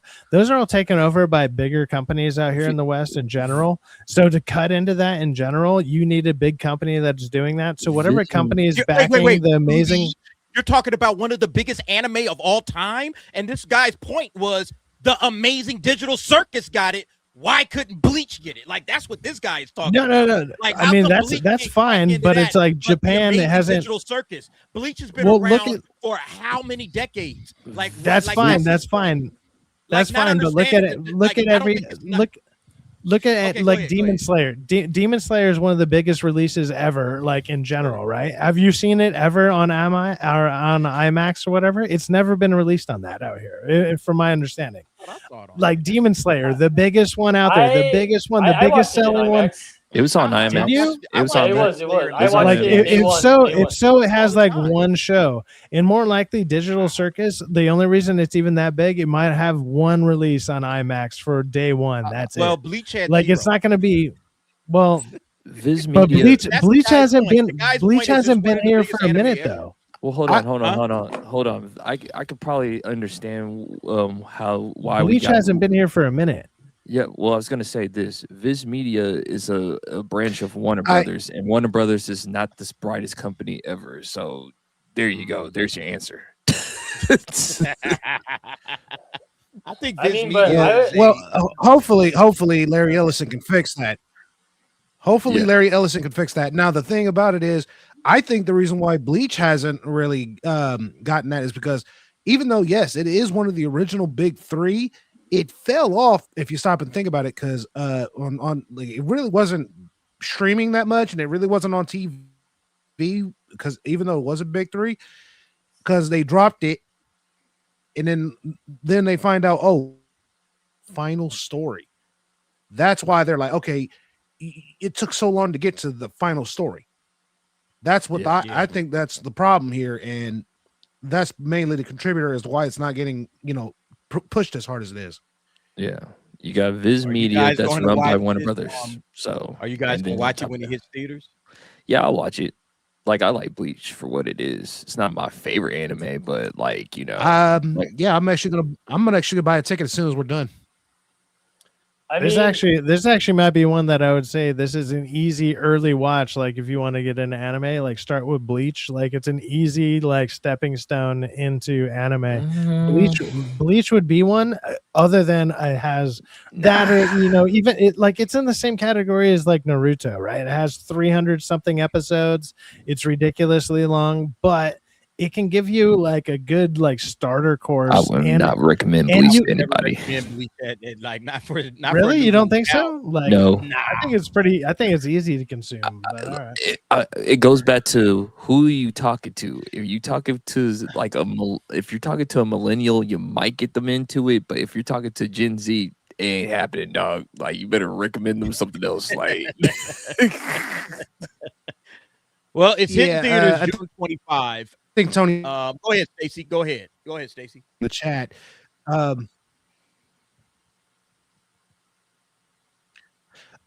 was going to say, Tony Ilias has basically just said it in the chat. You really can't watch the final arc of Bleach without seeing the rest of the anime first. So recommending it to a millennial, good luck. Good luck. Yeah.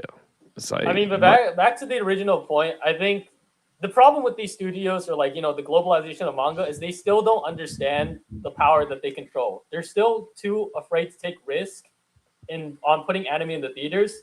And that's the problem, because you have this like huge...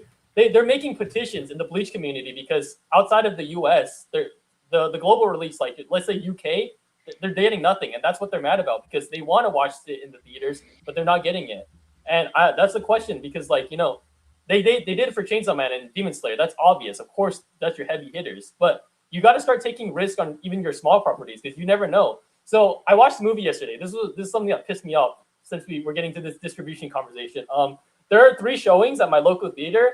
And they took 2 of them out because I guess they didn't argue hard enough to keep it on, because they just platform scary. They put more show times for Scary Movie 6, and that's something that these distributors have to understand. Like, if you want people, I want my money back. Bro, it's crazy. They had it was a showdown show. Back on Scary Movie 6. It was a show. It was the anime movie that I watched. It was called Another World. It's Cantonese. It was beautiful, but they had a sold-out showing that all got refunded to make room for Scary Movie 6, dude. Like, distributors, you guys have to be more aggressive with your negotiations. You can't just fold and be like, oh, we're listen, like a few showtimes. Unless it's Demon Slayer, Dragon Ball, or Naruto, that's the only time people will actually fight back for it. If it's like a Bleach. Oh yeah, and also One Piece. One Piece. One Piece. Don't come at me. All right, I said One Piece. Like, my bad. Like, it's like, if it's those animes, like, those are gonna get like the screens or whatever. Like, they understand how popular those are, and also Pokemon or whatever. If Pokemon says like, hey, we're gonna do another movie on the big screen or whatever. If they wanted to do a reunion TV show with Mewtwo Strikes Back or something, it's getting a screen. It's going to probably get multiple screens because they understand how popular Pokemon is. But if it's like Bleach or Black Clover or something like that, yeah, they're gonna just say like, yeah, no one ain't showing up for this unless it's a niche fan base or whatever. But like well, and that's the point I'm trying to make, because like, and I don't know if this is like a distributor thing, like, you know, because I've said this before. Every time when I go watch an anime movie, they barely play any anime ads. They're still playing the same slop that no one is gonna fucking watch. They played the Supergirl ad at every fucking anime movie I've attended, and I'm like, bro, why don't you play an actual fucking trailer that I'm actually gonna want to watch? Because I'm there for the anime. You already played the Supergirl trailer, like everything. So I don't know. I've never understood that. Exactly, and that's what I'm saying. They need to be more aggressive with if they want to expand anime, just beyond like, you know, the big hitters. See, if you want anime to grow in the West, you have to take more risks. I see what you're saying, Name. It's basically like what you're going in and out, bro. Every time you start talking, it's like, all right, Stacy, what you got to say? Oh man, it's like what you it's like what was it? The Japanese Prime Minister said. Just I don't know what to do. Hey, look, real quick, Cyfax, he's got to bounce. He's got to, you know, go eat. Well, but it closes in like 30 minutes. So you got to really say, hey, look, you want us to expand. Wait. Let's Cyfax work with us. Hey, let's wait, real quick, Stacy. Cyfax got to go. Let him outro himself. Anything you got coming up, Cyfax? Real simple. No, nothing much going on. But hey, man, I appreciate everybody that's still subscribed to me. I will have stuff coming up eventually, but it's like, hey, man, at the worst, if you're subscribed to me, at least I'm not flooding your timeline with a bunch of nonsense that you don't want to watch. But when I do start doing stuff, well, hopefully you'll want to watch it. So, I mean, that's the best pitch I can give right now, because like I got to get a new computer. I got to do a bunch of other things. It's all money and time, man. And, you know, time is money. So I'm trying to use it to the best of my advantage. So I'll catch you all on the next one. Peace out. All right, brother. Thanks for coming through. Cyfax, everybody, go over and subscribe to my man. See you later. We appreciate it, man. Gallows the media. All right. Peace out. All right. Stacy, as you were, sir. Go ahead, Stacy. If the internet connection holds up. I think he's frozen again. Did he freeze? Man. I think so. it's all good. Every time it's a rough night, ladies and gentlemen. What is it? All right, look. Oh, there we go. Wait. What? Yeah, I don't have name power here. I don't have name power here. They're gonna have to just get more aggressive on trying to push it. I mean, I don't know how else to say it. Japan's really got to like may have to say, hey, we got to be more forceful. I agree. Yes, sir. All right, let's move on. We got this to talk about. Kagurabachi, the world tour begins. So you guys know that they announced that there's going to be a Kagurabachi anime series dropping next year. All right, the biggest meme of all time in anime is about to hit its own series. And they're giving us an anime world tour. The website for the first round of announcements has been launched. You can see it right there. And then here's the first few dates that they're dropping. The first one will be at Anime Expo here in LA on July 3rd. Then Japan's Expo Paris on July 9. Animagic on August 1st. And then Anime NYC on August the 22nd. So they got a whole world tour going off of this name. I know you're keeping your eye on this, man. How big is this going to be, man? Because I think this is going to be one of the bigger events of the summer, and everybody's, you know, kind of like, okay, we're getting ready for this. Kagurabachi, talk to me. I mean, this one is, I think it's on day 2 of Anime Expo, if I'm not mistaken. This one, you might have to be camping several panels prior just to watch it. Luckily, and we'll get to it later, there's a panel that I want to watch before it, so I'm gonna try to be in there as early as I can, because I think like this is something that you can't miss if you want to talk about like anime news. And I know like anime has a Anime Expo, like any convention, when you're showing you like footage, they have a strict no record policy, but I feel like this is obviously gonna get leaked. This is going to be recorded. It's no question at all about it, man. There's already betting. There's already betting odds on Kalshi about this, and it's already said it's going to get leaked. Oh yeah. Yeah, so Kagurabachi, and we'll touch on that when we get to the Anime Nick, Expo preview.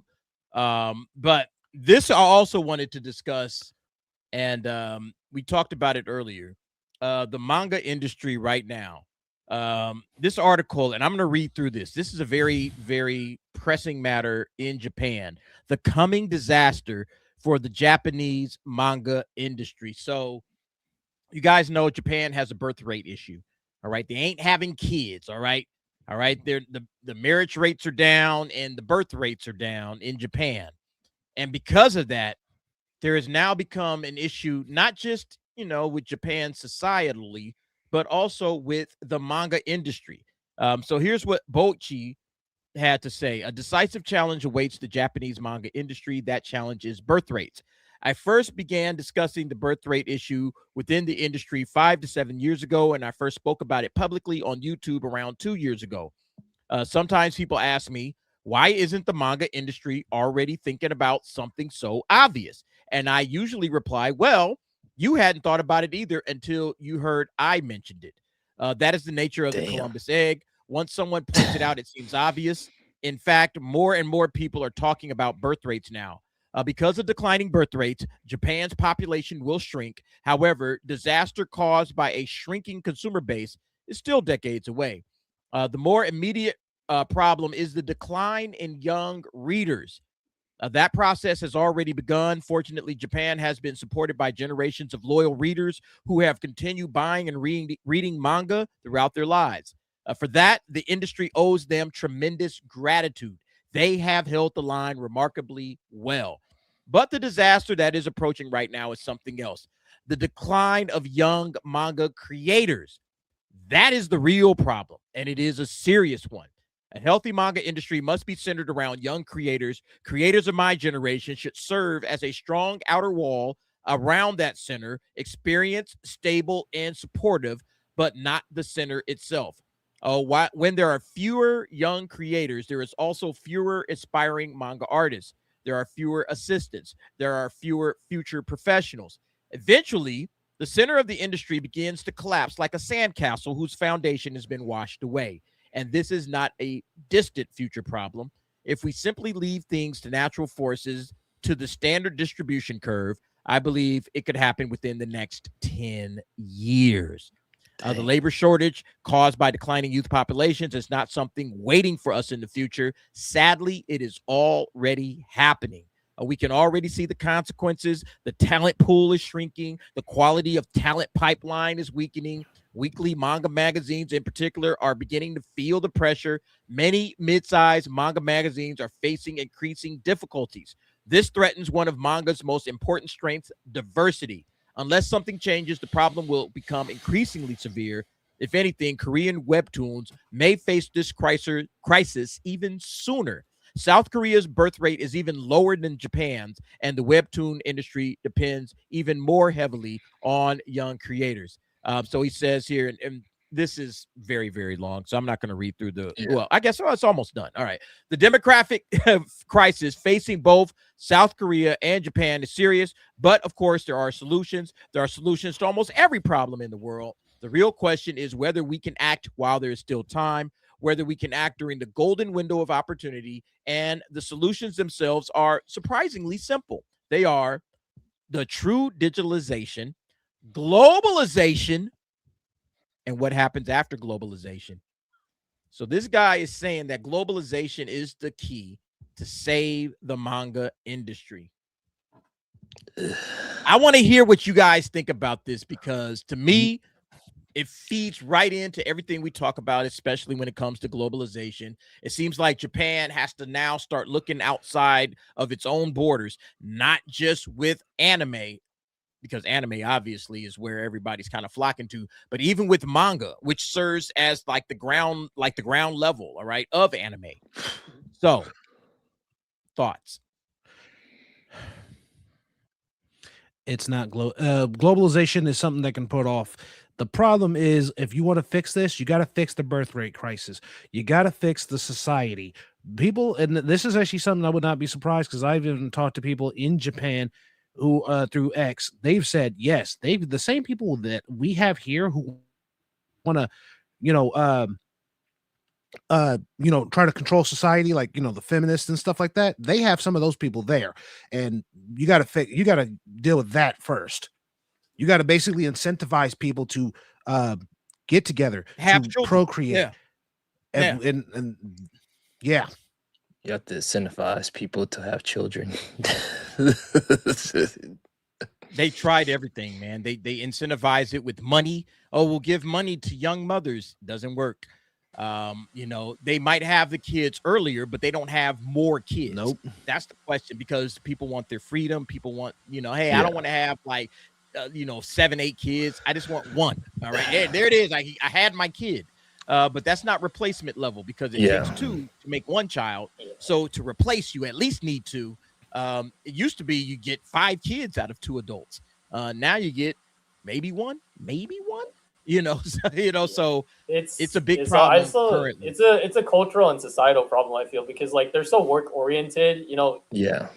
First of all, that's a problem, because like if they're too busy working, they're not, they don't have time to raise a kid. And even if they have a kid, I think how does that impact the kid when, like, we've seen it sometimes in anime, the dad just, or like, the mom, they're never home. Exactly. Like, they have really like strict like cultural and societal standards. Like, and I think that has to do, part of a big reason why like they're not having as many kids is because like they're so busy working all the damn time, and I don't know, like you hear stories like, like horror stories about the work culture over there. So I think that's something that needs to loosen up. But I think the big problem with globalization and like importing, foreign talent, we've seen it, in several different countries, not just in Japan, but in the UK. When you when you bring people in and they're not willing to assimilate, or at least, assimilate with the culture, you're going to start to slowly lose your culture as they start to gain ground. We're seeing it with the Muslim populations in the UK and like, in Japan as well. Japan, like, they have a lot of pork in their food, and they're starting to have to see that, because Muslims just like, I don't like pork. So like, they're starting to have to bend the knee in certain areas, and they're building mosques in Japan as well. Some like, even though Japan has their own like national religion. So it's just like, if you start to import people and they're not assimilating, and this is talking about the culture, but also in the manga space, in the creative space, you're gonna start to like see a very will we still have like Japanese creatives by the time in like several years if they keep doing this? You know what I mean? What like, this guy are we still gonna get are we still gonna get Japanese style like manga or like any like anime with the soul of Japan, or is it gonna be like this like hodgepodge of like international like creative work? Like, America has to say, China's got to say, Korea's got to say, because that's already happening. We're seeing with globalization. Crease, if you were in this position, like right now, what this guy is basically saying is that we're going to run out of creators, maybe the readers are going to be down the line a little bit, but who's going to create this stuff? If you're in the position of a manga, let's say a production company, like where do you go for creatives? Do you start looking outside of Japan and start trying to import some creative talent in to keep the manga, industry going? See, that's the difficult part, is because sooner or later you probably are gonna have to, you're gonna probably have to get people that are not part of your culture to start writing your culture, and that can be problematic, because once again, we talked about it earlier, a lot of people that are trying to come into the anime space think the anime space is a little weird, or is weird or whatever. And yes, anime is weird and it should not be changed at anything. But to answer the question, I think they're gonna have to bend the knee to globalization if people can't work, are working too much or whatever. And if Japan is probably gonna have to, I hate to say it, they're probably gonna have to copy us when it comes to just our work culture. Just a little bit, it's you might have to call out every once in a while, have some fun let them have some days off, Japan. Have some days off, man. They're working 7 days a week. You got young couples that don't even know how to talk to women, and women don't know how to talk to men, and whatever. Like half of the majority of your country is like virgins and everything. It's like, you know, they don't know what to do, like, you know, because either they're too busy, or like, you know, they can't, like, they want to approach people but they don't know how to do it or whatever. And we have this problem, and it's ruined the entertainment industry in Japan or whatever so much. They're trying to get foreign men like to come. They're trying to pay foreign guys to come talk to the Japanese women, man. Like, wow. So like, if you're a foreign dude, like, you might have a chance. You can find yourself a Japanese wife. That is just absolutely saying, insane. It's crazy, but like, you know, yeah, I think globalization, we might have to just, it looks like they might not have no choice, DA. Like, I don't like it, but if nothing doesn't change or whatever, if part of that culture, passport bros going, it's the passport mangakas. Yeah, say, hey, come over here and do our. Yeah, I mean, we're already seeing that, because like, remember that editor we talked about, DA Shihei Lin? That's not a Japanese name. That sounds more like a Chinese name to me. Now he may be naturalized, so like he grew up, but like that's a Chinese guy. And even Boichi himself, he's South Korean. So like, they're already like starting to import foreign talent, and it's just a matter of like what extent is that going to take before they're like, looking, you know. This is how I know. Let me let Brandon get the last word in on this one, man. Brandon, how do they fix this, man? What do they do? Is there, or are we looking at the future where we're getting passport bros over in Japan trying to write some manga because they got to keep the manga industry going one way or another? They do a lot of foreign workers are already going to Japan to get jobs, because so Japan invites a lot of foreign workers over. Will the manga industry be subject to this? Eventually, it'll have to be. You know, if they don't have enough kids, then it's obvious that there's going to be a drop in how many of them actually can, will, or are capable of picking up the slack, either in the story front or in the artistry front. It's a sad thing, but I can tell you, you know, there are some people out here in the West that do want to, you know, try to keep the spirit of it alive. I actually got a friend of mine that's up in Canada, an Albertan, who is voting for Albertan independence and wanting to tell Ottawa to shove it all up their ass. He's creating his own comic, and it is in the style of the Japanese. And he has actually been working towards trying to network and meet up with current mangakas, and I guess he did get a spot to actually have a one-on-one with one of them for a little bit to get some help and critiques on the work he's doing. And he's very talented in the artistry field, and he's doing very well with it. So I think if they want to try and keep it as pure as possible, then they just got to start having kids. Seriously, what the... All right, this is one of those things that it could really go off the rail, and I could get really ranty and really mouthy really quick.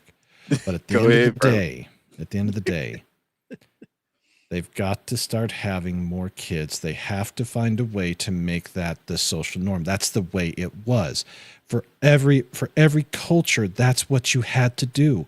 Children was a sign of your prosperity. You know, if you were a farmer, a poor farmer, how do you farm? You have to have the help. Well, if you can't afford the help, you got to have the kids. And eventually that can generate into wealth. And with Japan, especially post-war, like we had our boom, they had a massive boom. And then they got, you know, through the 70s, the 80s, all the Japanese guys with their yens, and it's just been a slow, steady decline from that point. And they got to start, you know, birds and bees. Yeah, they got to have more sex. Damn it! It's not like they're not having any, but there has to be a change within their culture. Yeah, because their culture of work their work culture is atrocious. It is anti-productive, and I think over these decades with their stagflation, I think we've seen it. Their idea of how capitalism is supposed to work is not sustainable past that initial 10 to 20 years. The 70s and 80s were their years, and they have been in a slow decline ever since. Hence why even with us having our own issues with currency, why the dollar is still so strong against the yen. True. You know, I was looking at it.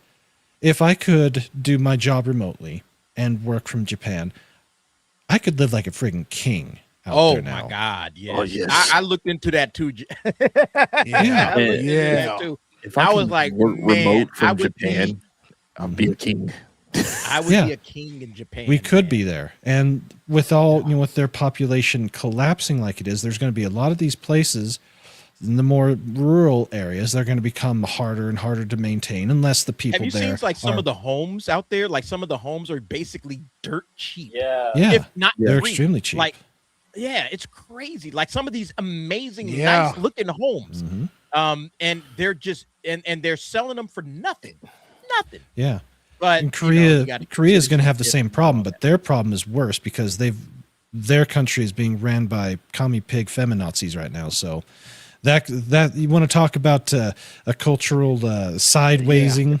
That's one. You know, they've been talking about reunification with the North for years. Well, guess what? It looks like it's going to happen, but on Kim Jong-un's timetable and in his way, they are all going to become commie pigs, and they're all going to be worse for it.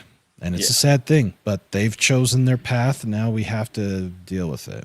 But there's a lot of things Japan could do.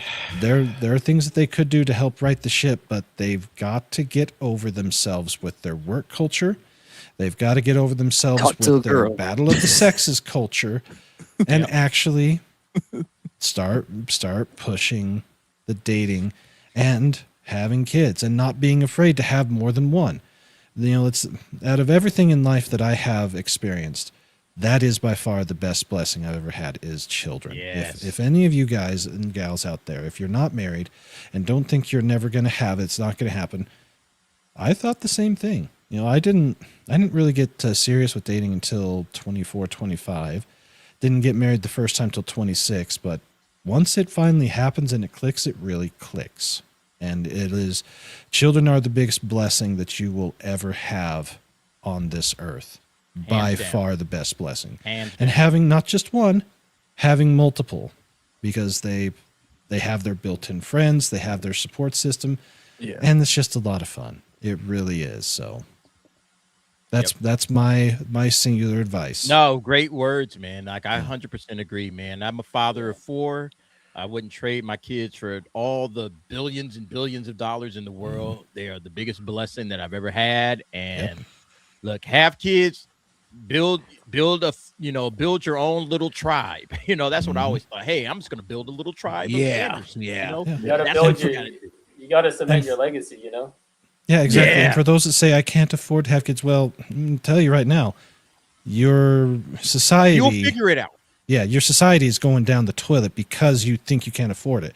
And I can tell you just, from my own experience, once you have the one, that initial cost is already in there, and it doesn't really spike that much. It stays pretty steady. And if you can handle one, you can handle 2, you can handle 3, you can handle 4, because they're all typically anyways going to be in different age brackets, and they're all capable of different things and needing different levels of keeping an eye on them. And once their kids start getting a little older, then they can help contribute around the house, help you take care of things, help with the younger siblings, and or start learning the responsibility of getting a job, taking care of some of their own stuff. If they want to become more independent. Used to be. Yeah, It's how we used to exactly. do things. In I had a society. job Now when I was everybody's 16. Oh, I gotta be careful. I don't want to put too much on my child. No, put Bullshit. something on You them. need That's to. fine. Man, Let them grow up and be a man. That's fine. There's nothing wrong with that. They've got to I learn mean, somehow. We can't be coddling them. I can only speak for myself. However, like when my parents didn't tell me that I had to work, I I had- just wanted to do it. I was just wanted to do it. me and my brother. We were both mowing lawns when we were 16. Mhm. I wanted to do it because I wanted my own money. Yep. However, like that's just, like Me and my like, brother, you know, when we were both 16 respectively, we were out there mowing lawns, setting up appointments. Hey, when do you want me to come through mow your front and backyard? You Yeah, I was okay? hustling, Saturday man. 2, you Saturday 4. Yeah. Kids will figure it out. It's a And- good and way like- to earn your own money and get your own things. yeah. But to Well, your like for point- myself, when I was Or that help. age, my folks, they reasonable middle class, and not upper, not lower, just reasonable. Anything of any expense that I wanted, I had to get myself. Yeah. My first TV, bought it myself. First Same. VCR, bought it myself. Dating myself there a little bit because those two things were quite expensive at the time. Yeah. Any of the game systems that I wanted, I bought Same. myself. I worked for them, and I had it. I had almost everything back in the 90s, with the exception of the Neo Geo because nobody in their right mind could afford that. But I had a Genesis, I had a Super Nintendo, I had a Saturn when it first came out, PlayStation when it first came out. My brother had an N64 when it first came out, and we bought all of those ourselves because we were willing to work for it. Yeah. And that made it so much sweeter and so much better. Yeah. It's like when I got my first car was for free, but it broke down. But then when I got my second car or whatever, like I worked hard for that one. But like I'm with my third car right now or whatever. But I'm almost about to pay that mug off. But I'm like this close. But it just like when you start working at a younger age or whatever, you just tend to be. How can I say it? Like you want to get your own stuff. Like you feel great about yourself when you work for it and you achieved it or whatever and you own it or whatever. So exactly, and it's something that if it's your own thing with your own money, no one can take it away from you. Yeah. Yep. All right, look, Brandon, I know you tired, man. It's a late night for you, sir. Thank you for coming through. You always add so much to the show. Well, thank you. Is it anime? Brandon was tired and he still gave us that awesome sermon, bro. Ah, man, man. Brandon was cooking right there, man. Anime 101 tomorrow morning, sir? Yep, Anime 101 tomorrow morning, 10 a.m. Eastern, 7 a.m. for you West Coast peeps. I've got Dermy Wormy coming on. It's been a while since he's been there, and he's been popping off recently because of all the YouTube's drama and covering it and all that. So it's been nice to see a guy that has been literally busting his balls for longer than I have, finally getting that level of success and being able to, be able to get a little extra coin. It helps. The extra coin that we get from this does help out. It's helped keep me afloat for the past 4 years, and finally getting to the point where I've got most of my stuff getting closer to paying off and eventually getting a house again. So it is, as always, appreciated. And to all of you out there, watch some anime. And I found a new site that actually links up to AniList. Then when you finish watching it, it updates AniList for you. But we can't talk about it because I don't want it gone, so I can't. No. Okay. That's the word. Thank you very much, Brandon joined the team. Let's go. That's right. All I had to. The Crunchyroll crusades shall be stopped. That's right. We shall keep crusading against the Soyoni, because Soyoni sucks on all fronts. That whole entire company just disappoints the shit out of me. But anyways, good night, everybody. Take care. Have a good one, brother. Thank you for coming through. Everybody go subscribe to Brandon, the anime guy. Thank you very much, Dragon Master, for putting the deets in the chat. Great guy. All right. We got to march on, man. This one right here. Hey, look, speaking of Crunchyroll and Sony, some of us still do have Sony Crunchyroll. I won't name names. I got plugged, so I watch it for free. Well, they're doing their sneak peek. All right. So they always drop, 3 or 4 new anime. They do it in theaters. I always go and watch it because it's part of my A-list. So I get, all right, let me watch a couple of episodes of a new anime. So they dropped their sneak peek lineup. Young Ladies Don't Play Fighting Games. Okay. Skeleton Knight in Another World Season 2. I am watching Season 1 currently. It's great. I still got to finish it up. And then Cleavites Season 2. I still got to finish that one up. That one is also equally good. And then sometimes they have like a mystery one. Yeah, they always do that. They have like a mystery. They never tell you what it is. It's just like a wild card for them. Yeah, it's like a wild card. Yeah, a friend of mine told me about it. So that's definitely why I wanted to take the summer one off so that way I can see it, because he said the mystery one's always a shocker. Yeah. Which Monday is this on? Is this on? It's on the 3rd Monday of the month. It's on the 15th. So yeah. Okay. So third Monday, so it's coming up in like 10 days. So we will do our out of the theater reaction on that. I will anyway. And then we'll meet together on anime nights. We might do a special anime nights that night to talk about Crunchyroll anime nights and what we thought of the 3 anime or 4 nightcap. or 5 episodes. But yeah, so that should be fun, So I just wanted to throw that out there. It happens they do it every month. They have some sort of an anime, special, but for the right before the season starts, so like right before the summer season, which is coming up obviously in July, they're going to give us a sneak peek of what's coming up for summer. So any of these sound interesting to any of you guys? Skeleton Knight, Cleaver Test, Young Ladies Don't Play Fighting Games, which sounds like that sounds interesting. I don't know where that would go, but anything sound interesting to you guys? Definitely. I think this is all anime that Brandon likes. Yeah, Brandon Young Ladies Don't Play Fighting Games. I've a friend of mine actually has the manga to that, and it's actually really good. Skeleton Knight, I just added that to my watch list, and Cleavitas is actually pretty good.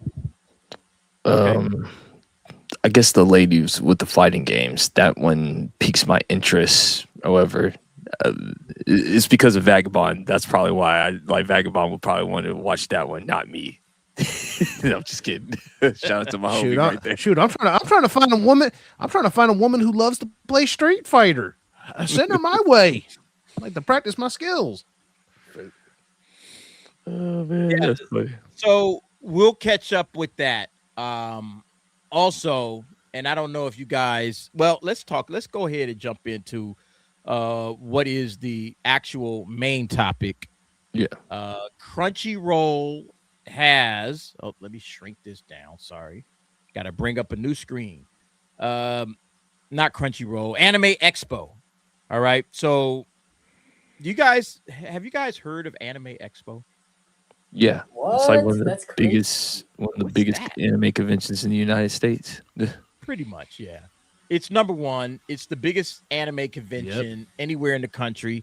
They have it every year here, all right. Even though this website leaves a lot to be desired because it looks very boring. I'm sorry, this is one of the most boring websites. Like you go to the Anime Matsuri website, and this cover page is just like, hey. Yeah, it's like, bro, this is kind of lame. Their website, dude, their internet is like absolute trash because like last year they had like an autograph sign up and they didn't properly make it, so like the queue was absolutely trash. So like they need to work on like their like what's it called, their tech and their socials.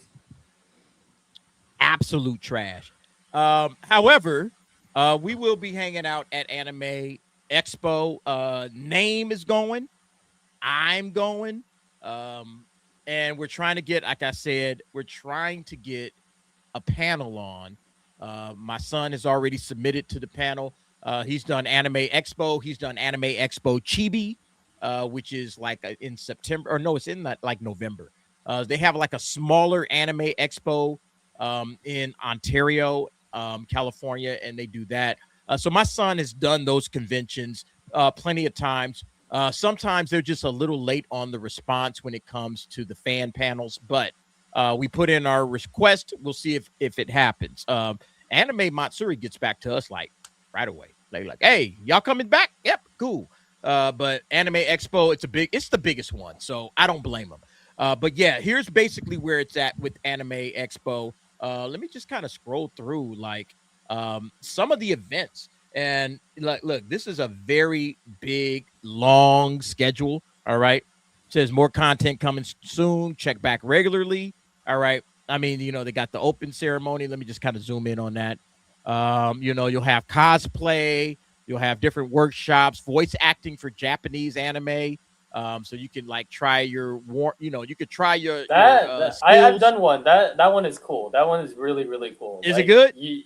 Yeah, they like you said, you don't need to know Japanese. They'll teach you right there, and then they'll just throw you to the wolves, and you do it in front of. Oh yeah, it says here, don't worry about your Japanese language learning experience. Okay, all right, cool. I went like 2 years ago. I didn't get to go last year because I was busy, but it was cool.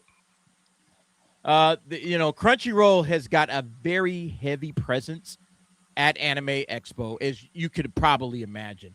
But yeah, there's just a ton of panels. There's something for everybody. Look, there's maid cafes. You guys like maid cafes?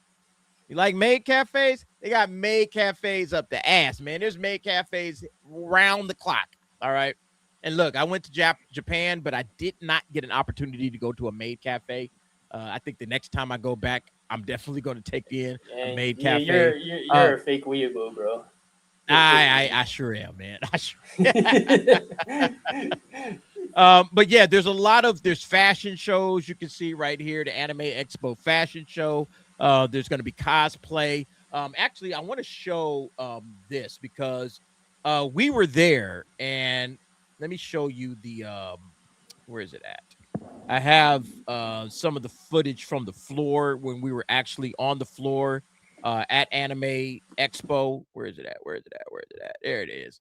Yeah, we walked through the exhibition hall.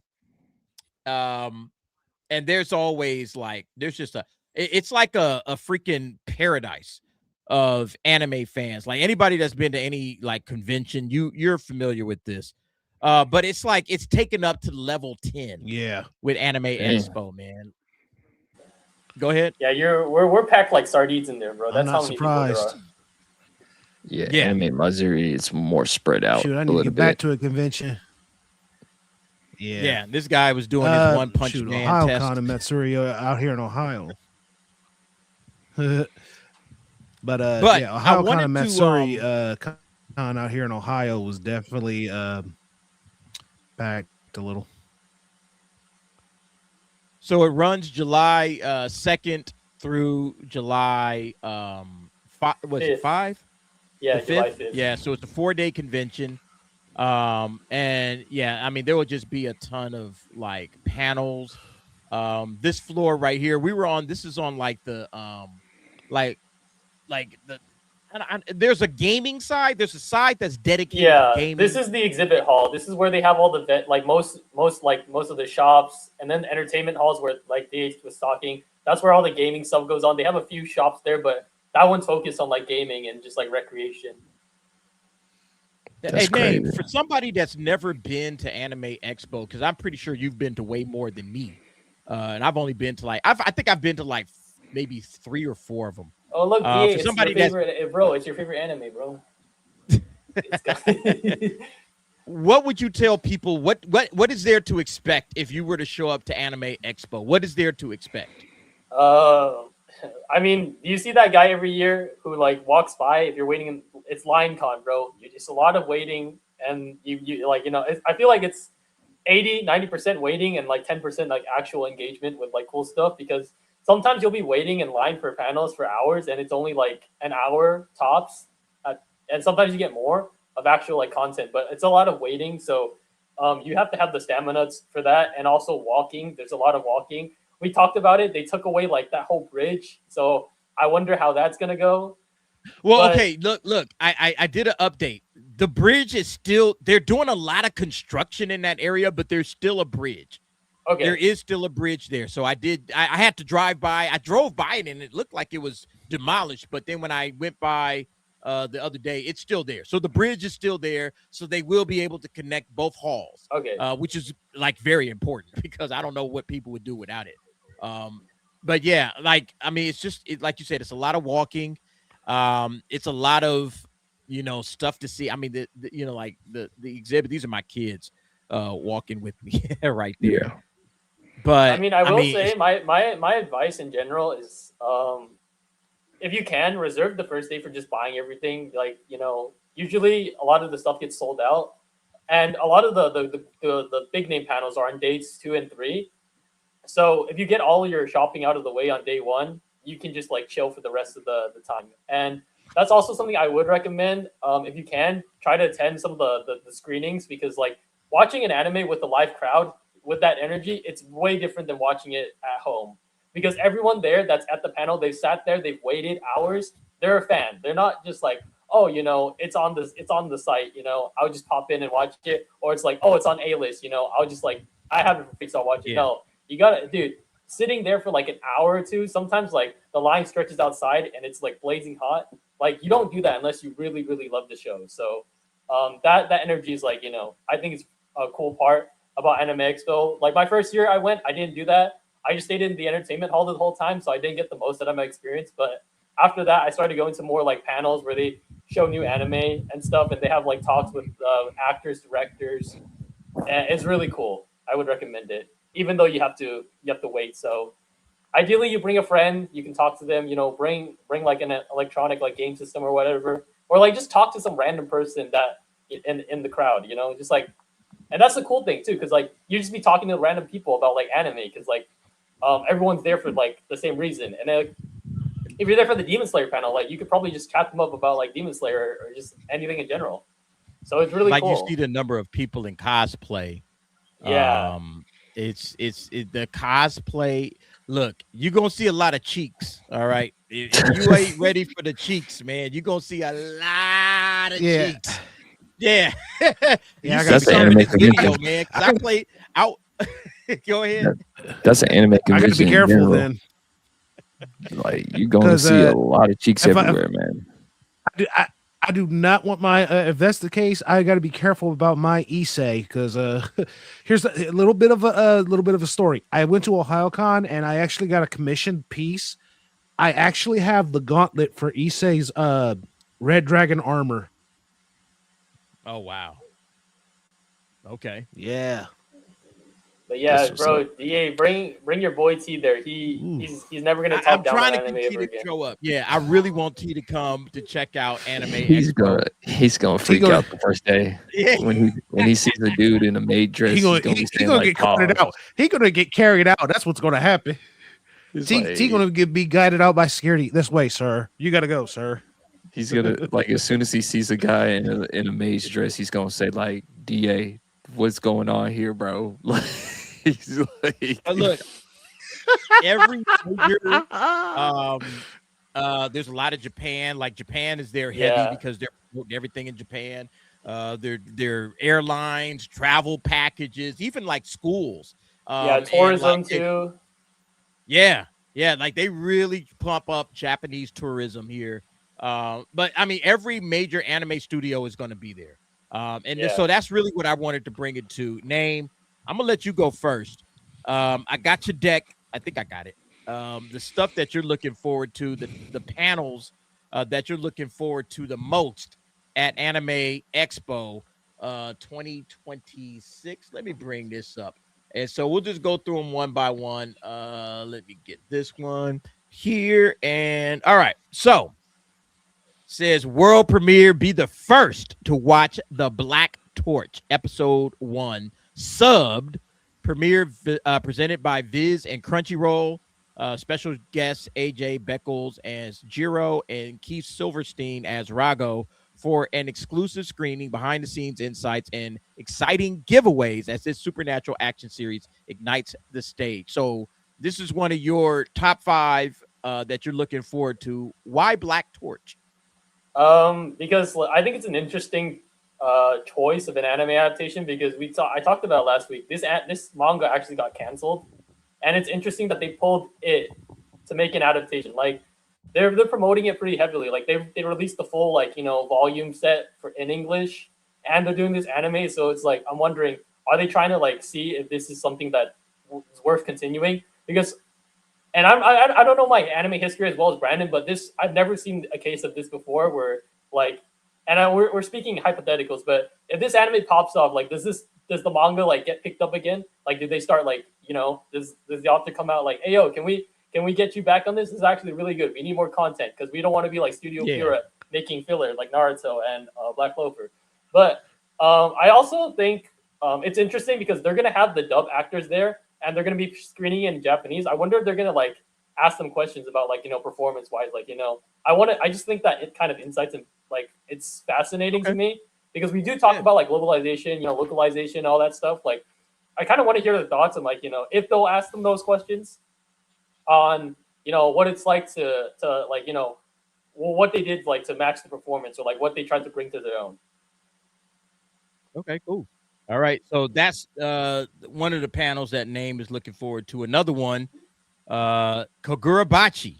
All right, so we course. talked about this. We've talked about this an absolute ton. We have this one. We have to probably be there. Come on, it's obvious, guys. It's the world premiere of one of the biggest anime or like most anticipated anime, and it's actually really convenient because this happens right after the Black Torch panel. So I'm just gonna watch both back to back. I don't have to leave the room.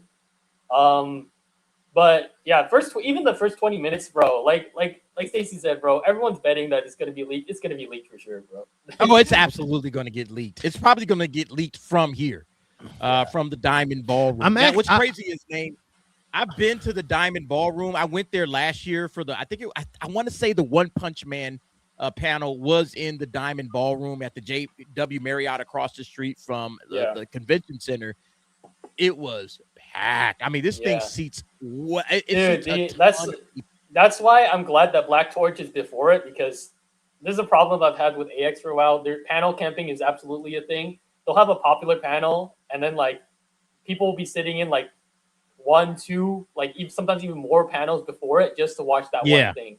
And they don't do room clearing. Like I don't know what the room clearing policy is. They sometimes will clear the room, but for these big panels, like I don't know why they don't clear the room, because like they just let them sit there. Exactly. So I feel bad for the people who actually want to watch like the panel before.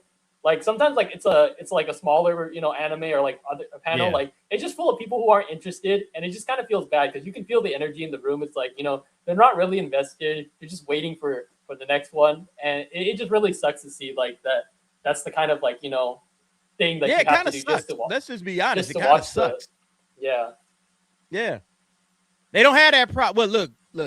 See, I've been to Houston with Anime Matsuri. They sometimes had that problem there too, where people just sitting in panels and they ain't leaving. It's like, but it's not as impactful in LA.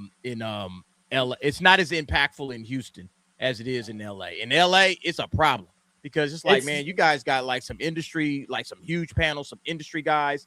It's like, hey, people really want to get in here and watch this panel, and they kind of mess it up. What was you saying, I think. Stacey? Oh, go ahead, Stacey. I'm actually wanting to. I'm actually kind of hoping it does get a little bit late, because I have the page for Viz Media when it comes to Kagurabachi in terms of the manga. If I just want to see like the first 20 minutes of it, because if I do, I am getting that series. I will buy that series. I want to. Something tells me if this is going to be one of those surefire hits, I got to see it. Yeah, but back to DA's original point, they've been getting better with it this year, at least. They've spaced out a lot of the popular releases. I was talking to DA earlier. Like, I told him, like, we might have to be strategic about, like, divide and conquer, because they're having some, like, two big properties going on at the same time just so people can't, like, sit through it. So I think that's an improvement. Like I said, like, I think Black Torch is still going to be, like, pretty popular. So people are absolutely going to camp that. But, it's better this year than last year. I will say that, because I remember there's like I think last year I was able to like sit in like one panel room for like a few panels straight just to like watch it. And for me, I actually enjoy watching like everything that I saw. But like I absolutely knew like it was miserable for like anyone that was trying to like wait outside, because DA, like they'll just cut you off and say like, sorry bro, there's no space, like we're literally packed. Like they'll have to tell you like, hey yo, if you got a seat, raise your hand. Like it's that bad sometimes. Wow. Yeah, you're muted. Sorry about that. Moving on. The next one, Kaiju Girl. What is this? Caramelace? I've heard about. I heard of it. This is one that's on your radar. Name. Why? Yeah. Why this? Okay, I'm gonna be honest with you. Like when you told me to throw together in my top 5, I hadn't viewed the full schedule, so I was just picking like things that appealed to me, and also that I was putting that also like works within the schedule I'm trying to set up. But this one was interesting to me because like we all love like kaiju here. Yeah, kaiju is tokusatsu by the way. But I think this is just interesting because it's like I want to see what the demographic for this is going to be, because you have like kaiju, which is I would say is a very male dominated or like male prominent interest, and you have like this like very like girly setting, which is I would say appeals more to women. So like I just want to see like what it's like when those two worlds intersect. What is it? Yeah, exactly. Yeah. Okay. And I'm assuming like Okay. it's gonna be there's just gonna be a lot of dudes there too, because like sometimes I'll be watching like an anime with just all girls, and like a lot of I go to like the panels and it's all dudes there, bro. Like if you know Love Live, it's an idol franchise, bro. It's all dudes. Remember that video I showed you where the girl was like asking the crowd, "Hey yo, what are my demographics? We're the high schoolers." No one, and then like in that one, it's basically all dudes, bro. It's the funniest stuff. I think that's one of the funniest things about anime that, it's like we were talking about earlier. Like, we just kind of have to accept that even though like there's all these like different like things that you think would be targeted towards women, it's like it's a myth. There's like a lot of dudes that like it. I think that's just part of the culture at this point. Like, there's no reason in like changing it. Well, it just goes back to like, not saying that women don't like anime. It's just more like you got more guys that are gonna like the medium more than women. That's just the facts. Same thing with comic books. Same thing with video games, sports, stuff like that. It's just like it's more of a guy medium. It's a guy saying thing. that. Yeah, it's And not. then, and then like I would say the live action anime adaptations, I feel like that's more catered towards women. Of course, like guys are a demographic too. But like they cast like really like attractive Japanese like actors for those roles. Like I'm just thinking like they've made so many like rom-com slice of life live actions that we never see because that's just not in our personal interest. But even with the Blue Lock live action, they have like an absolutely star-studded cast of like good-looking Japanese men. And I was looking at some of the comments because I do post that. The girls are going crazy after like every casting, like, oh my god, it's this actor. It's this actor from like a boy band. So it's just like they understand That's like good. That's for them. Yeah. Let them have it. It's nothing wrong with it. I think everybody should be able to have their entertainment or whatever. Like the way they want it. The way that they want it. So, from a female point of view, they want to see good-looking Japanese guys. Not my thing, but that's a female thing. It's not for me. Yeah. But let them There you have go. it.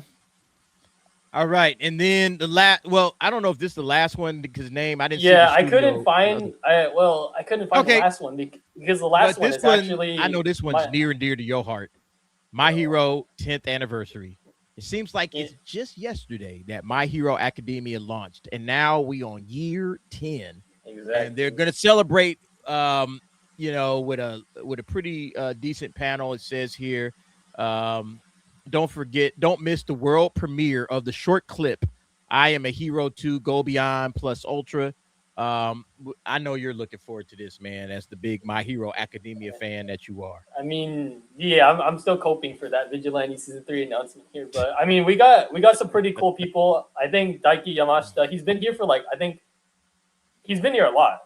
I think he's been going, consistently, especially since, they've been doing some big projects. Yeah. Final season, they did Your Next movie, he was there. And then this time, they actually have Shigaraki, which is interesting. The antagonist. I was tripping off of this dude. I'm like, this dude is Shigaraki. He looks like a kid.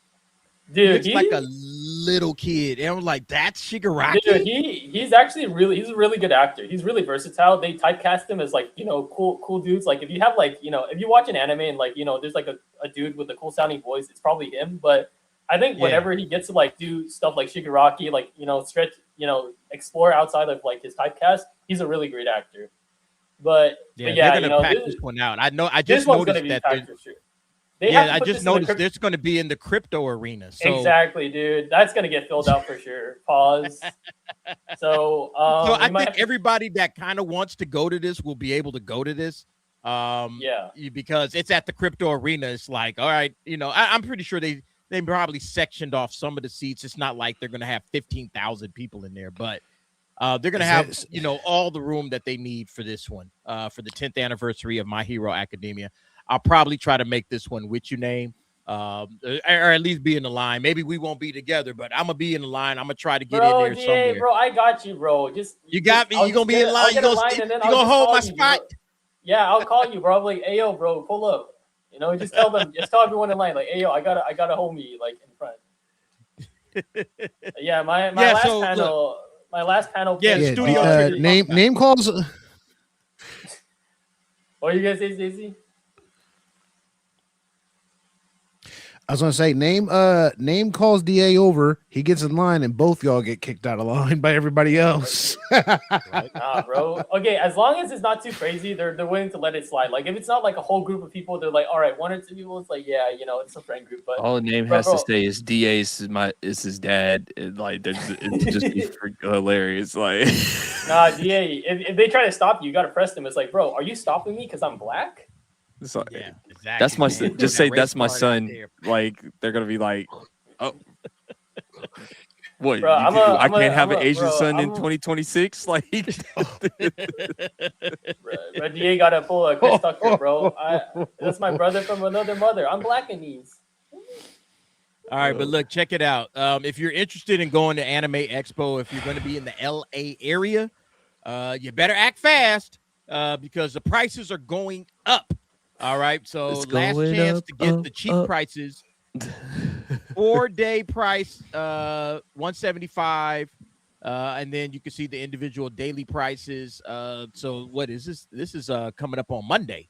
They already price hiked it once. They always do this every year. They wait till like they drop the schedule and then they're like, oh yeah, we're gonna raise the price. So like we're gonna raise the price. It's that FOMO. They hold out. They on the do the schedule. same thing with like pretty much every anime convention I've ever been to. Yeah. Like you get the tickets early, you get it at the low. Mhm. But if you wait and keep waiting, by the time you get closer to the date, it's gonna be And up like, there. well, it's $100 automatically. Yeah, easily. Yeah, if not more. But yeah, big 100 conventions, online, they typically 100 will online. do this. And Yeah. Yep. But yeah, I just wanted to share like the ones that I'm kind of looking forward to now.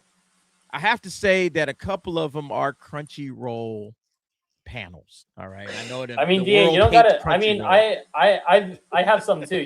It's just I said it in the chat. Crunchyroll's like the Disney of like anime. They just have so much presence, and it kind of feels like they're edging out all some of the smaller like fan run panels because of how much like they have. Like I feel They're like this year arresting we all just have your- like. That's why I was wondering if we're gonna get in with the Anime Family Feud panel because Crunchyroll might have edged us out. But yeah, here's the Crunchyroll panels that they're gonna have. Exiled Night and is gonna be Thursday.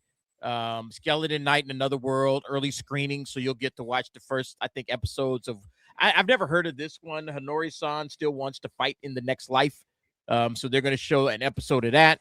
And then I think they're going to show the first. I think Brandon put that on his watch list, and he talked about it last week. Yeah. He probably did. Yeah. Skeleton Night in Another World. I'm looking forward to that one. I'll probably check this panel out. So that one, Mushoku Tensei. No. There's another one that on here. Oh, Tanya the Evil. Yeah, Tanya the Evil. Early screening, so you get to see the first episode of season 2. Along with whatever overgeared is, if I got to sit through this whole panel just to see Tanya the Evil, so be it. But it sounds like it's just going to be, hey, here's Tanya the Evil, or here's overgeared. Then they let you watch it. Boom. All right, here's Tanya the Evil, and there you go. Yeah, So and that's the kind of thing I hate about like Crunchyroll DAs. Like they'll put like a big ticket thing, and then they'll put like some of the other things just to pad it out, and it kind of feels bad, like I said, because like people are just waiting for the big thing, and it kind of I mean, I try to keep an open mind. Sometimes I'm surprised, but you absolutely feel the energy in the room. It's just like I'm there for Tanya the Evil, or like I'm there for Demon Slayer. I don't care about like what I'm seeing, and it's just like if they got creative on the stage, just like damn, bro. It's just like it just sucks, bro. Like we flew out here for this like lukewarm reception, like. That's one of the reasons why I usually spend a lot of time on the exhibition floor and just like vibing. Because like a lot of these panels really ain't all they cracked up to be. I'm interested in this. So whatever, the world's finest assassin gets reincarnated into another world as an aristocrat. It's like the names on these, it's always cracked me up. But then Smoking Behind the Supermarket with You. This is one that I'm interested in. I do want to watch this. This is on my watch list for summer. And so they'll have an early screening of that. So those are a couple of things, you can see Gotcha Kuda got a return to the pit. They'll have a panel. I don't know if I'm going to catch this one. This one's over at the Peacock Theater. I don't know if I'm going to catch this one, although I do want to see Gotcha Kuda, in action. I love this anime. It's amazing.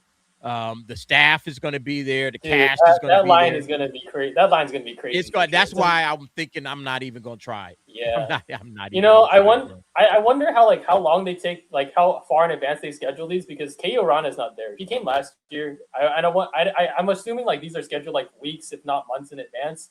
But it would suck if like, you know, that controversy caused her to like drop out of like, you know, I don't want to go to more. I bet it did. If it did, I don't know if she did or didn't, but if I was her, I wouldn't show up with all the drama that's going on with fans. I wouldn't be there. It's like you never know what might happen. Witch Hat Atelier, you know, has a panel on Friday. This one is absolutely on the list. The Demon Slayer Kimetsu no Yaiba Infinity Castle celebration. And I guarantee you, we're going to hear some sort of an announcement. Oh, yeah. On the second movie. We're going to get some sort of a release date. Yeah, real quick, like for Witch Hat Atelier, that's one of the things. So they do the thing. They did something I like, and then they're about to do something I dislike. They put Witch Hat Atelier and Demon Slayer in different rooms. So, like, you know, I like that because people just can't camp in the same room for both of these big animes. So, like, you really have to pick, they're both you know? in the Peacock Theater.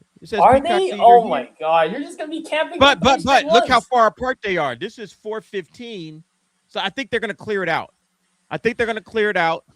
Nah, dude, they're not gonna clear it out. Like there's not that much down. 4:15 and then like 45 minutes.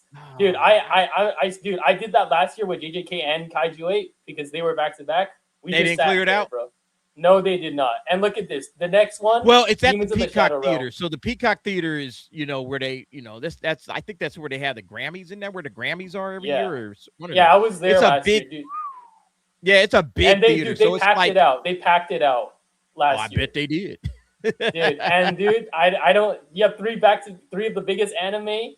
And Demons of the Shadow Realm. See, look, you could just lock in from 3:15 all the way to 7 o'clock, 8 o'clock, and then just go home after that. And like, all right, man, I was about to give them their props, bro. But they did the exact thing I hated, bro. Like, dude, you're just gonna be camping through panels, and I understand that, but like, you're gonna have fans. They don't want you to. They want you to name. They don't want to force you to make a choice. I think. But yeah, so Demon Slayer, I was saying, is one of my big anticipated panels. Could an Infinity Castle streaming date be announced? I think they're going to announce all kinds of shit. I think they're going to announce a streaming date for Infinity Castle, but I think they'll also announce when the next movie is going to drop. It's probably going to drop in 2027, probably in the summer. I'm thinking they're going to do a summer release because the last one was in September, and I think they want to bump it back to try to take advantage of a little bit of that summer action. That's going to be a big one. Yeah. So bro, if I was them, I would bump it. Bro, back. I would be, for me, if I was, you know, Aniplex, I'd be pocket watching when Man of Tomorrow drops, and I'd do the exact same thing they did to the first Superman movie, bro. Oh, yeah. Just watch it.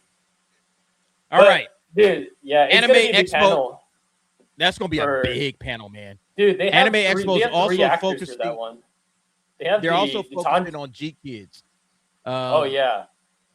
And the G Kids panel, to me, is a really interesting panel because G Kids, that's like they focus on film. Yeah, all right, the film industry and, you know, pushing films into theaters out here in the West. So I'm really interested to hear what they have to say. It says, from the team that brings you films from celebrated filmmakers like Mamoru Hosoda, Masaki Usa, and Yuasa, and Studio Ghibli comes the G Kids industry panel. And then it says, join us from an inside scoop of what it takes to release the best films and series from around the world. So I'm looking forward to this one. I think this one's going to be a lot of fun. And then the last one that I'm looking forward to, same as name, the Kagurabachi panel. I will be there. All right. I'll be in line with name. All right. And we'll probably do some out of the panel review and talk about what we thought of the first episode and all of that good stuff. You know what? There was one more. All right. Because Star Wars is also going to have a panel. I'm a Star Wars guy, man. What can I say? So Lucasfilm and Production IG are going to have a special screening of the first episode of Star Wars Visions Presents The Ninth Jedi. And so I'll probably check that one out too. But yeah, you know, that's what. Yeah, go ahead. I'm pretty sure they planned this months in ahead, but I made the joke, bro. I feel like, imagine if they just did this because of Mandalorian Grogu's flop, bro. Like, they're just like, bro, we need a W. Put this out. We need a panel right now.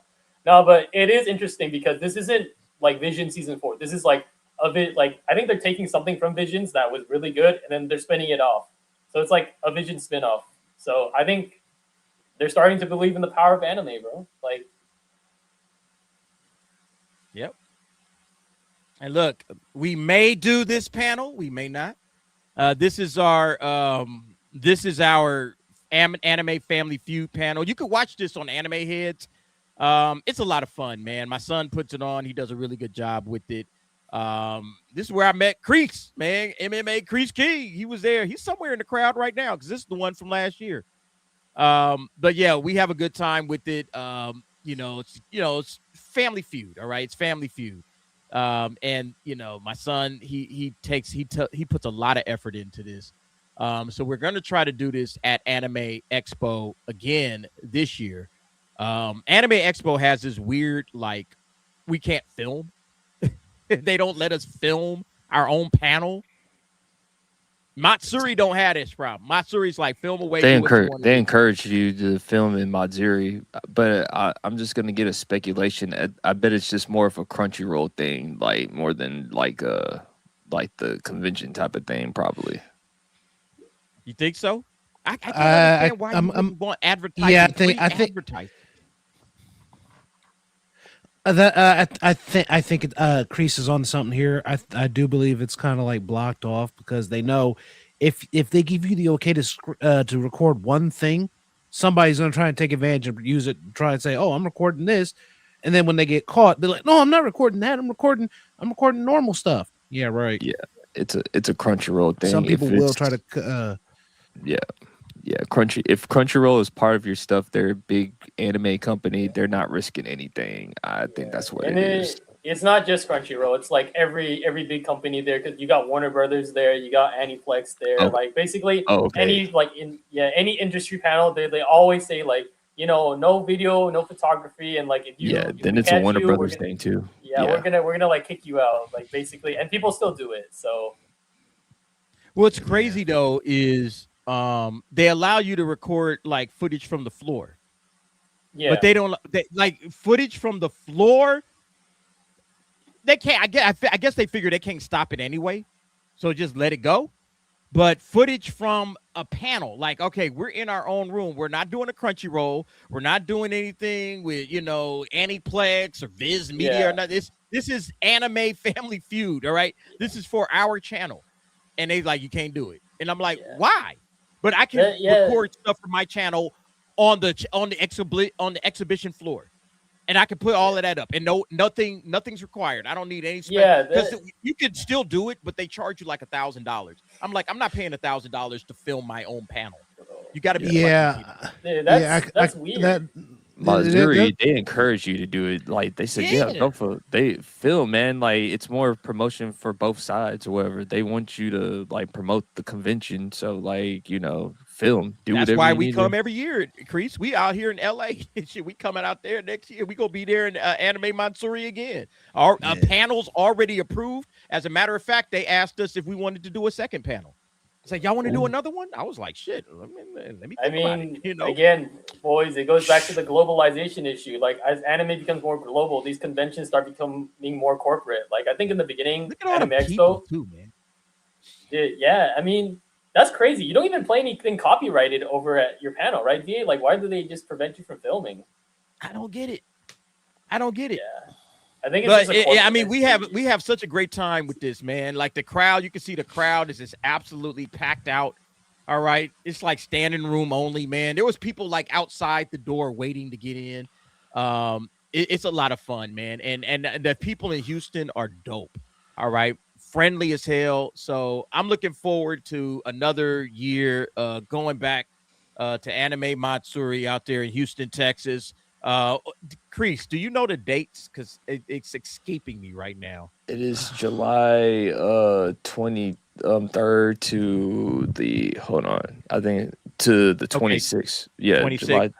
Yeah, 23rd to the 26th. Yeah, it's a lot of fun, man. I love. You're gonna be busy next month, BA. July is a busy month for us. Yes, it's a very busy month. Yeah. So look, come hang out if you're in Houston, Texas. Come hang out with us. We have a good time. We have a lot of fun. And if you're in anime, if you're in LA, first weekend of July 2nd through July 5, I'll be there. Whether or not we do a panel or not, that's a different story. We'll try to get the panel cracking. But if we do, you'll see me. You'll see my son. Name will be there for sure. And we'll get it jumping, and it should be a lot of fun. All right. Last couple of topics before we get up out of here. HiAnime has announced that it will permanently shut down. So another one, as DJ Khaled will say. Yep. So it's a sad day. HiAnime was, one of the go-to sites for a lot of these straw hats. And unfortunately, The they got Crunchyroll caught up. government is coming for us, coming for all of us. They went offline about 80 days ago. All contact with the website team has been lost. Their major accounts and networks confirmed, deleted, or removed. As a result, the project is considered permanently discontinued as of today. It's a sad day, man. Look, I've said this many times. I got Crunchyroll, yes. I got HiDive, yes. I got Netflix, yes. And that's how I watch all my anime pretty much. But there's always one or two animes like, hey, man, I can't find it on any of these sites. How do I find it? And my nephew be like, I got you, Unc. It's like Hey, Unc, I got you. I got you right here. It's the neighborhood drug dealer that got you on your anime. Like, it's like, hey, man. Yep. He said, What you you got want? me? He says, yeah, look. What you want? What you want, man? You got the new Demon Slayer movie, man. Boy, Right you here. crazy? But give me a couple more months. I got you. Like, That's what it is. So yeah, but yeah, HiAnime again, and we've seen a lot of Anime Kai, also went down. AniWatch. AniWatch. Kiss Anime. Slowly but surely, Anime. like falling off one by one. How are we going to keep them around? I don't know. I don't know if they're going to ever be able to stick around. We're still going to be dealing with Crunchyroll ain't going nowhere. I know a lot of people like, damn, Crunchyroll, do Crunchyroll next. Crunchyroll ain't going nowhere. Okay, guys, I'm sorry. All right. If you was hoping Crunchyroll was going to be on the way out the door, it's not happening. You have to understand, they used to be a pirate site. They know every one of the moves. They know every one of the moves, what you're gonna do. They know the system. Like, they know every website. Bro, they took the plea deal, bro. They sold out. Torrents. Man, the last time I used some Torrents Alpha Omega, bro. Man. That's I got a mean- virus Man, Man, Back in the day. I try to, I just do physical as much as I can. Like, if you could get physical, that's what I do or whatever. I understand a lot of people can't do that, but I try to collect what I like or whatever. So Yeah. Amen. Yeah, physical is absolutely the way to go, but it's also like, we're running into that problem. It's like, how getting much, too how like expensive. that, and that's also like, do these localizers have their hand in doing it? Because I don't know, man. Sometimes I know that's a big thing with owning physical. It's like if you have a past version, like if they re-release or remaster it, sometimes they'll change some stuff. Mhm. I know, for an example, the Tom and Jerry cartoons, modern ones, they probably censored the shit out of them. Some gags that absolutely do not fly in today's culture. So they'll probably remove it or put a little sensitivity warning in the front, and it's just bro, just show me the just show bro. it to me, man. Exactly, bro. Just let me form my own opinion about it. Yeah. Yep. All right. And then one last one. I thought this was kind of interesting. Crunchyroll. The evil demons of Crunchyroll says the company will respect creators' decisions on whether to use AI in their work. But Crunchyroll says itself they will not use AI for Bullshit. subs or dubs. Bullshit. Yeah, that You don't alert buy is going. That alert is going off. Why Okay. you say that? Can I? Because the thing is, they're in Texas, we don't have no unions. Okay, so I'm not a union guy, but for argument's sake, they have a right to work state over here. So they're going to make sure they don't have to pay anybody. So they're saying that they're not going to use AI, but I guarantee you, like, they will fucking use AI if they have a chance or whatever. Bro, like, Kreese, is that why like a lot of the dubbing has been is slowly been moving towards Houston? Because I know like it was in Canada in the early days of like dubbing, and then it moved to LA, and then I feel like now it's starting to pop up in Houston. Is that why? Because like the lack of a union makes it.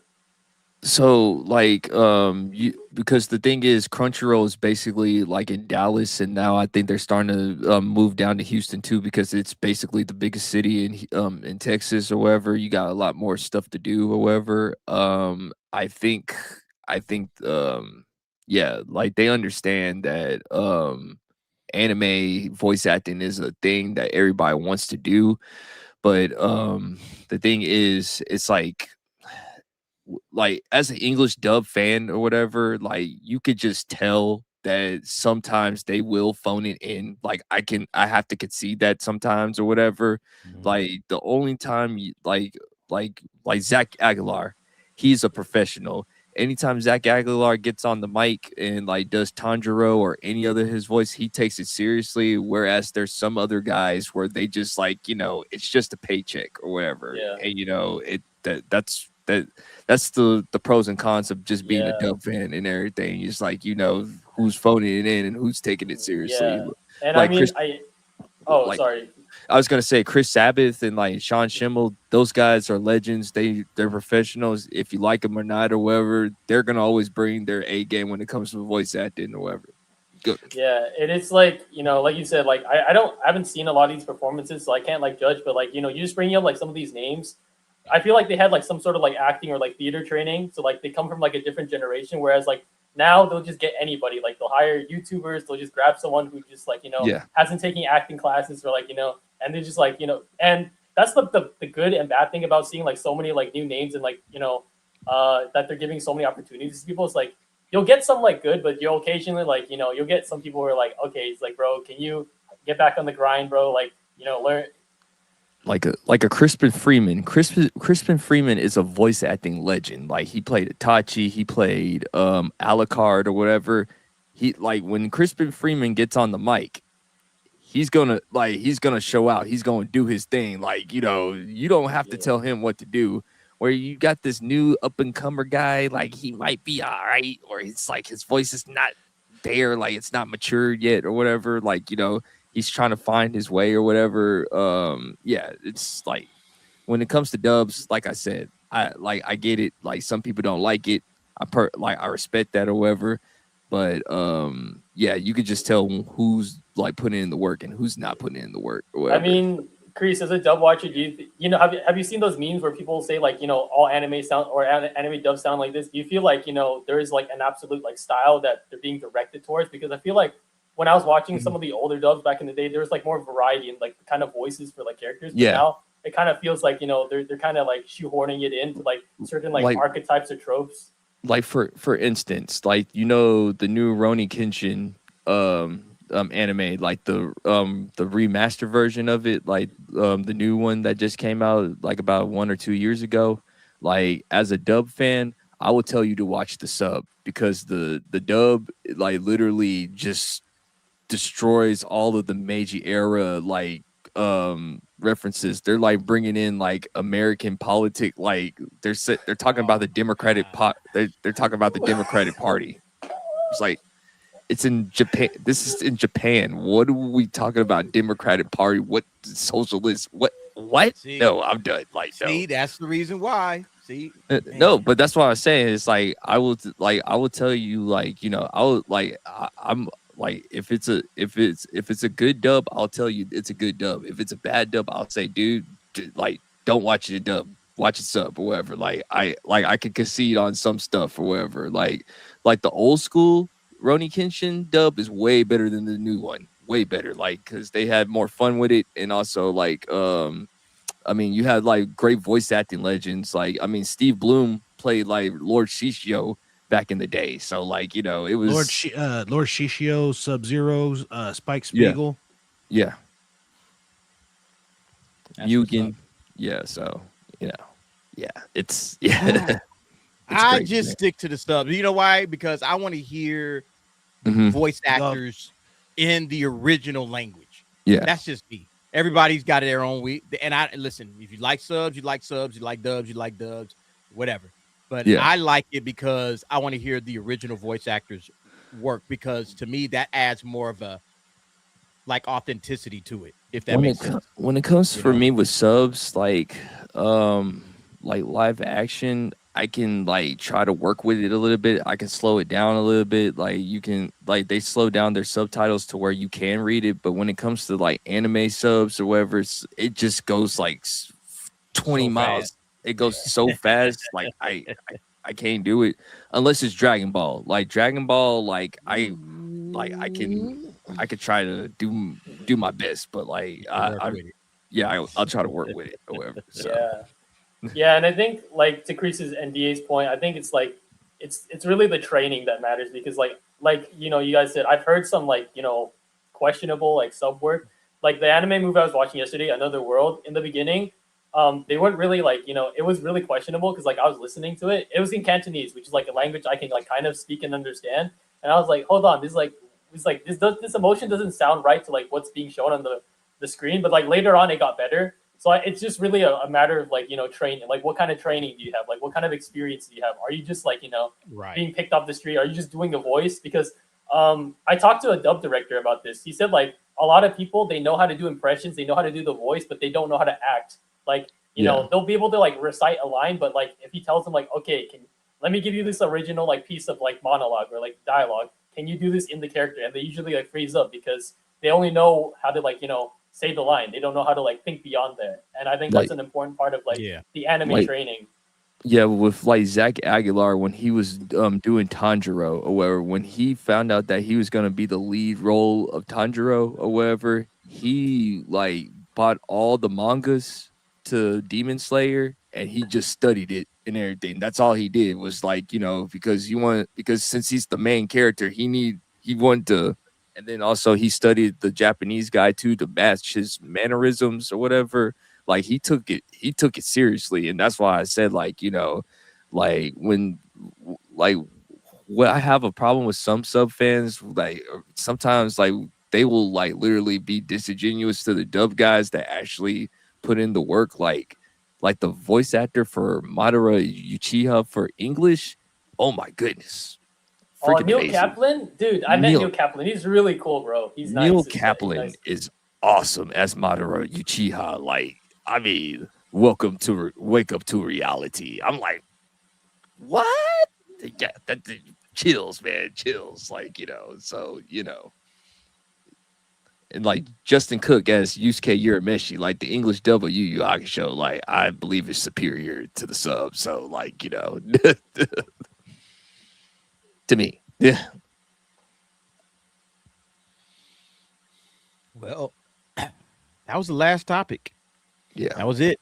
Cool. We didn't hit the goal. So I get to hold on to these 2 anime head t-shirts. I get to hold on to them for another week. We did not hit the goal, which was 10 $5 super chats, but maybe next week. Maybe. Everybody, thank you very much for hanging out with us. Oh, wait. Did you have something to say? I was going to say, you checked the fantasy league this week? Oh, yeah. Let me bring that up. I take it you are dominating. Is that why you want me to bring it up? Well, I'm still at the top, but you might be surprised by what your results are this week. All right, hold on. Wait. He's been hanging out with T too long. Let me bring that up. That's I forgot. It's on the sketch. It was on the thing, and I meant to that's T Junior now. That's T Junior now, Crease. For real, man. Pause. Bro, all right, here we go. Bro. Anime Fantasy League. Uh-oh. Am I rising up? Damn, you going up, bro? Rankings. Let's see. Show friends only. And no, I'm not, man. He's still in the same spot. Look, everybody's increasing though. Everybody's doing better. Name, man. Why are you still sitting at the bottom, bro? Bro, I need to make some moves, bro. I'm running out of swaps, bro. You're running out of weeks too. Wait, we got one more, don't we? We gotta. They just dropped their wild card function. I think it either opens up like it's already open or it's gonna open up after tomorrow. Okay, I'm gonna use my wild card. Yeah. Yeah. So look, I mean, I think we all pretty much know what everybody's animes are. I'm doing good. I probably should be doing better because everybody else is boosted up, and I only got plus 29. So I clearly am not doing something right. But look, Stacy's staying on top. He's dominating. Well, that wild card may actually basically shoot you up like what, about a good 1,500 if you play it right. If you play it right, yep. All right, cool. So yeah, that's the week 9 rankings for the Anime League for our team. My team is sitting at 35-75, so I'm about 19% from the top. So I feel good about that. But you know, you got to be sitting at what I think they give prizes away if you're in like the top 10 or something like that. Yeah, usually just like paid subscriptions to their website. So basically, you get to do a little more, no ads. You get to add more to your favorites list if you engage with that. Yeah. Like $100 gift card for like the top, but yeah. Yeah, it's fun. It's fun. Something for fun. All right, guys, that'll do it for us. Do you guys want to watch, because we were having like such a cool conversation about like voice acting? Do you guys want to watch like two clips? I sent them earlier. I didn't know if like it was the right place for it, but I have a clip of like a Japanese like live voice acting Light Yagami, and the second clip is like people reacting to like a voice actor announcement in Japan. Did you put them in the private chat? Yeah, I can resend them. So this is the voice acting clip of the Japanese voice of Light Yagami, and it's a cool one because like it's like there's one when he was like still recording it, and then there's like another one where it shows you like several years later where it's like he hasn't done it in a while and he has to do it on the spot. Hopefully that one works. All right, let me share this. All right, so this is excuse me. Share this while you're doing laugh. Yeah. Okay, let's listen.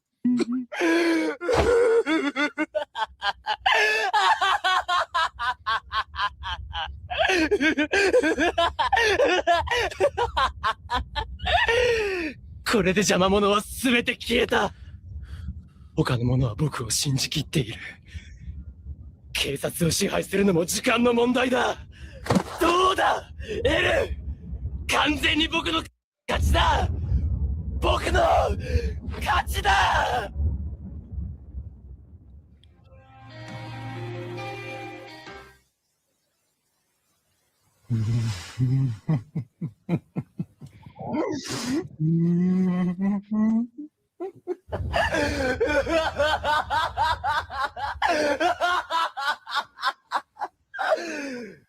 これで邪魔者は全て消えた。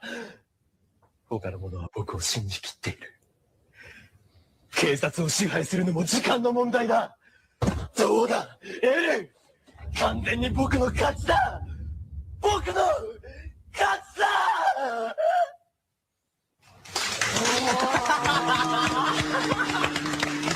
Still got it. That was good. Here's one more. This is D 7 Deadly. Oh, what's up, Stacey? What's up? The wild card is available now. Yeah, I know. Fantasy League, I'm gonna use it. It's the moment we're done. The second we're done, I'm clicking on that. All right, this is the second one from Name. Yeah, this is how like hyped up, like even like a voice actor announcement for a character. This is how like hyped up it is in Japan. Like this is how big the voice acting, like it's like pretty much a separate. You can think of it like as an idol culture. It's like how they treat Hollywood stars basically over here. Like that's how like big voice acting is over there. Okay. Meliodas, Gian, so King, Gosel, Marin ときて残るは一人。こちらをご覧ください。 So this is like American Idol for voice acting. This is 7 Deadly Sins. They're announcing the voice of Escanor. Oh, okay.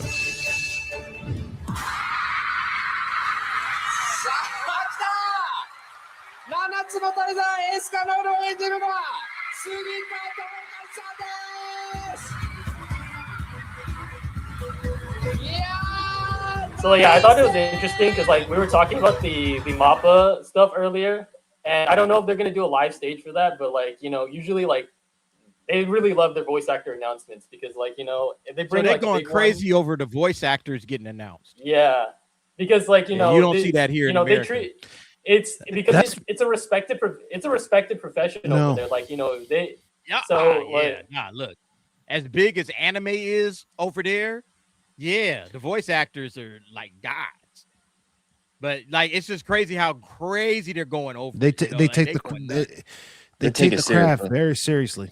Yeah. That's pretty awesome. Yeah, and that's something I wish. That's something What would you say, name?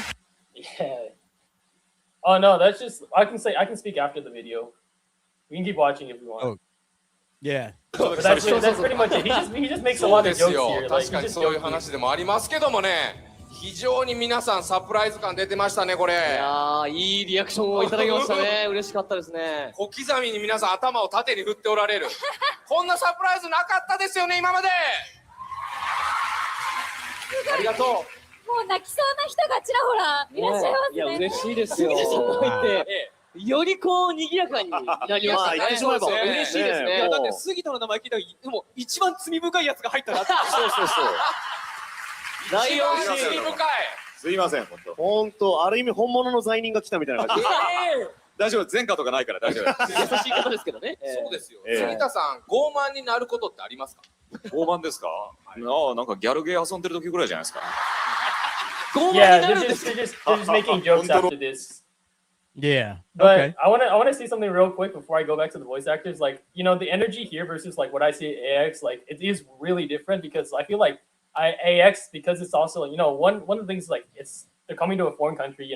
Not everyone speaks Japanese, but like over there, they're like look at this, they're just cracking jokes and whatever. Like that dude, like he's just making like lewd jokes like throughout, and like over here it's like really professional, like and. I don't know. The energy is really different. If you've been there, BA, I know you watched the One Punch Man. Like, they had the Saitama voice actor. Like, they can't joke around like this over here. Like I feel like it's all work. It's more like it's more industry.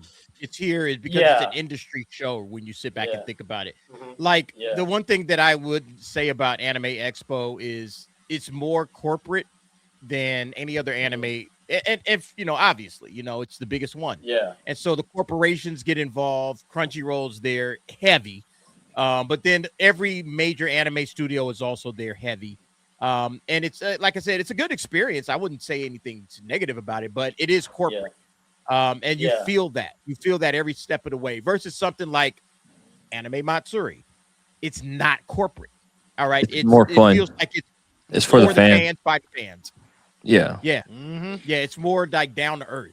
And it's just like, all right, I'm just hanging out with fellow anime heads, anime fans.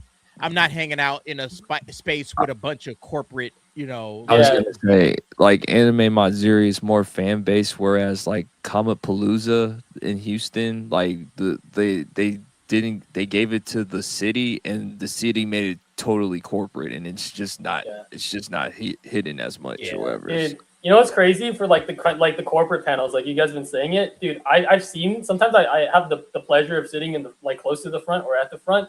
I see them have a script in their hands, so like everything they planned out, like the Q&A, and I understand that it's really like tight scheduled pace, but like you can feel like the energy's like really, it's so rehearsed, like they're making all these like jokes, product placement. It's just like I just like I compare it to that where they're just like talking, and exactly, and like some of the smaller like like you said, fan run conventions or fan panels where you actually get to bring an actor on, like dude, they're just shooting the shit, like they're just having fun. I just kind of want to see more of that, like like Anime Matsuri, like if you ever go to Vic Mignogna's panel or whatever, Vic Mignogna is like laid back, nicest guy ever. I got to talk to him like after hours, like just like no cameras, no nothing, just chilling or whatever, and like we talked for hours or whatever, and like really nice person or whatever. So shout out to Vic Mignogna. Really cool dude. Yeah. Absolutely. Yeah, but like All going right. back to like, the voice, I'll say one more thing, I'm so sorry, but it's like going back to like the idea of like voice acting being a respected profession over here. I wish that it was the same over here, because I've talked to like several voice actors, I've talked to like, several actors. They really give off the vibe that voice acting, especially anime dubbing, is like one of the most looked down upon professions compared to like something like Hollywood, prestige television, or like theater. Yeah. Like anime dubbing is like the lowest rung. You get paid like, I forgot who said it to me, but he said it the best. Anime dubbing, it pays the least and it's the hardest because of like, you're trying to match the dubbing. You often have to do more because like, there's all this like fighting noises, the grunts, like, the screams and all that. Yeah. So it's like it's harder work and they're being paid pennies for it. And I kind of wish that voice acting, like, like Chris was saying, like, people don't put respect on dubs because like the industry itself doesn't respect the dubs. Like it's starting to get better, within Crunchyroll, like, they're having a presence, but I think like until the vast, the wider like Hollywood or just like, Western like acting, sphere, like circles change, like that's not like, dubbing is going to be like looked down upon. And like, and it sucks voice because, actors even get like the shaft when it comes to like doing Hollywood roles. Exactly. Like dude, they'll pass over a voice actor, a really good voice actor, for a Hollywood star in a New York Minute. I saw an article about that. They was talking about like how Mario? I think it was it Matthew Lillard? Matthew Lillard. Matthew Lillard, exactly. Yeah. And it's like, like Chris said, there's so many like talented, like, just like blue collar actors just giving their all in these dubs. And like, you could get in like their big break and like, one of those like, big Hollywood anime movies, and you choose to cast like a Hollywood actor. And I'm not saying that those guys can't do it, because like you've seen in the Ghibli dubs, they can deliver, but it's just like, what do you, like we talk about on your main channel, DA, like what are you doing to like expand like the pool of actors, like, for the future? They like, want the big names, because the name that they put on a poster is going to sell, at least a little bit. You put Chris Mario, he's going to bring in more people. He's going to bring people in just because it's Chris Pratt and it's Anya Taylor-Joy, versus if you just had some no-name actor playing that role, you can't put that on a poster. That's how it is. But then it also gets into like this question that you've brought up. It's like, are we reaching a point where characters are strong enough to carry like, a film? Like it doesn't matter who you cast, like as long as like the character name is there. Like, we're talking about like, Captain America. Like, are we going for Chris Evans? Or are we going for Captain America? Spider-Man. Right. Are we going for Tom Holland? Or are we going for Spider-Man? Like, Well, at some point you gotta have some sort of name in America anyway. The name recognition matters. That's the sad part about it. So Tom Holland is always going to put more butts in seats and bring people in than some, like I said, some no-name actor. That's just the way it goes. Yeah. All right, guys. I am tired, man. It is after midnight. I am ready to hit the hay. I want to say thank you for all of you guys hanging out with us tonight. Stacy, let's start with you. What you got coming up, bro? Got a new episode of Mortal Kombat coming up tomorrow. Only 2 fighters left. The minute the video goes live, head over to my post section of my channel. There will be a poll for next week's fighter. Also, new episode of Trails of Cold Steel on Sunday, and I'll be wrapping up Marvel Superheroes on Tuesday, and just keep it going with Final Fantasy Tactics. Thank you. Crease, anything you got on the docket this week? Yeah, I got a lot of things. I got Culture War videos either Monday or Tuesday. Wednesday, we got anime homework inside the For the Homies Discord. So if you want to join the Discord, just let me know. Just hit me up on X and I'll shoot you that link. And also, I did just start a new podcast with my other friend, Vagabond. It's called Ninjas at Night. We do it every Wednesday, 8 o'clock, 8:30 Central, 9:30 Central, 6:30 Pacific. And then I Thursday For the Homies podcast. That's 7 o'clock Central, 8 o'clock Eastern. And then like Saturday, I do another thing called Anime Side Quest with my friend Vagabond and Sophie, and it's just like more anime content for the Homies podcast. So that's what I got going on. Very nice. Thank you for coming through, hanging out. And Fridays somehow with DA. I missed the super chat. I don't know how I did it, but Everett Randolph, I'm sorry, sir. I think you were trying to throw this in when we were going over the anime we would recommend. I always loved Vampire Hunter D. Oh yeah, that's a good one. Yeah, that's a good one. That is a good one. That is a good one. Great suggestion. Thank you very much, Everett Randolph, for the 5. Thank you, everybody that contributed. Thank you, everybody that watched, that liked, that subscribed, that shared. I appreciate all of you guys. It's always a pleasure to hang out with you and talk anime. I don't know if anybody is still up and around. Can I redirect you to somewhere? Oh, look, Smash JT is up and around. All right, so I'll send y'all to Smash JT. Give him my regards. Everybody have a great night. We will see you again next week on Anime Nights. And y'all take care of yourselves. And it's been a pleasure. We'll see you. Peace. Peace.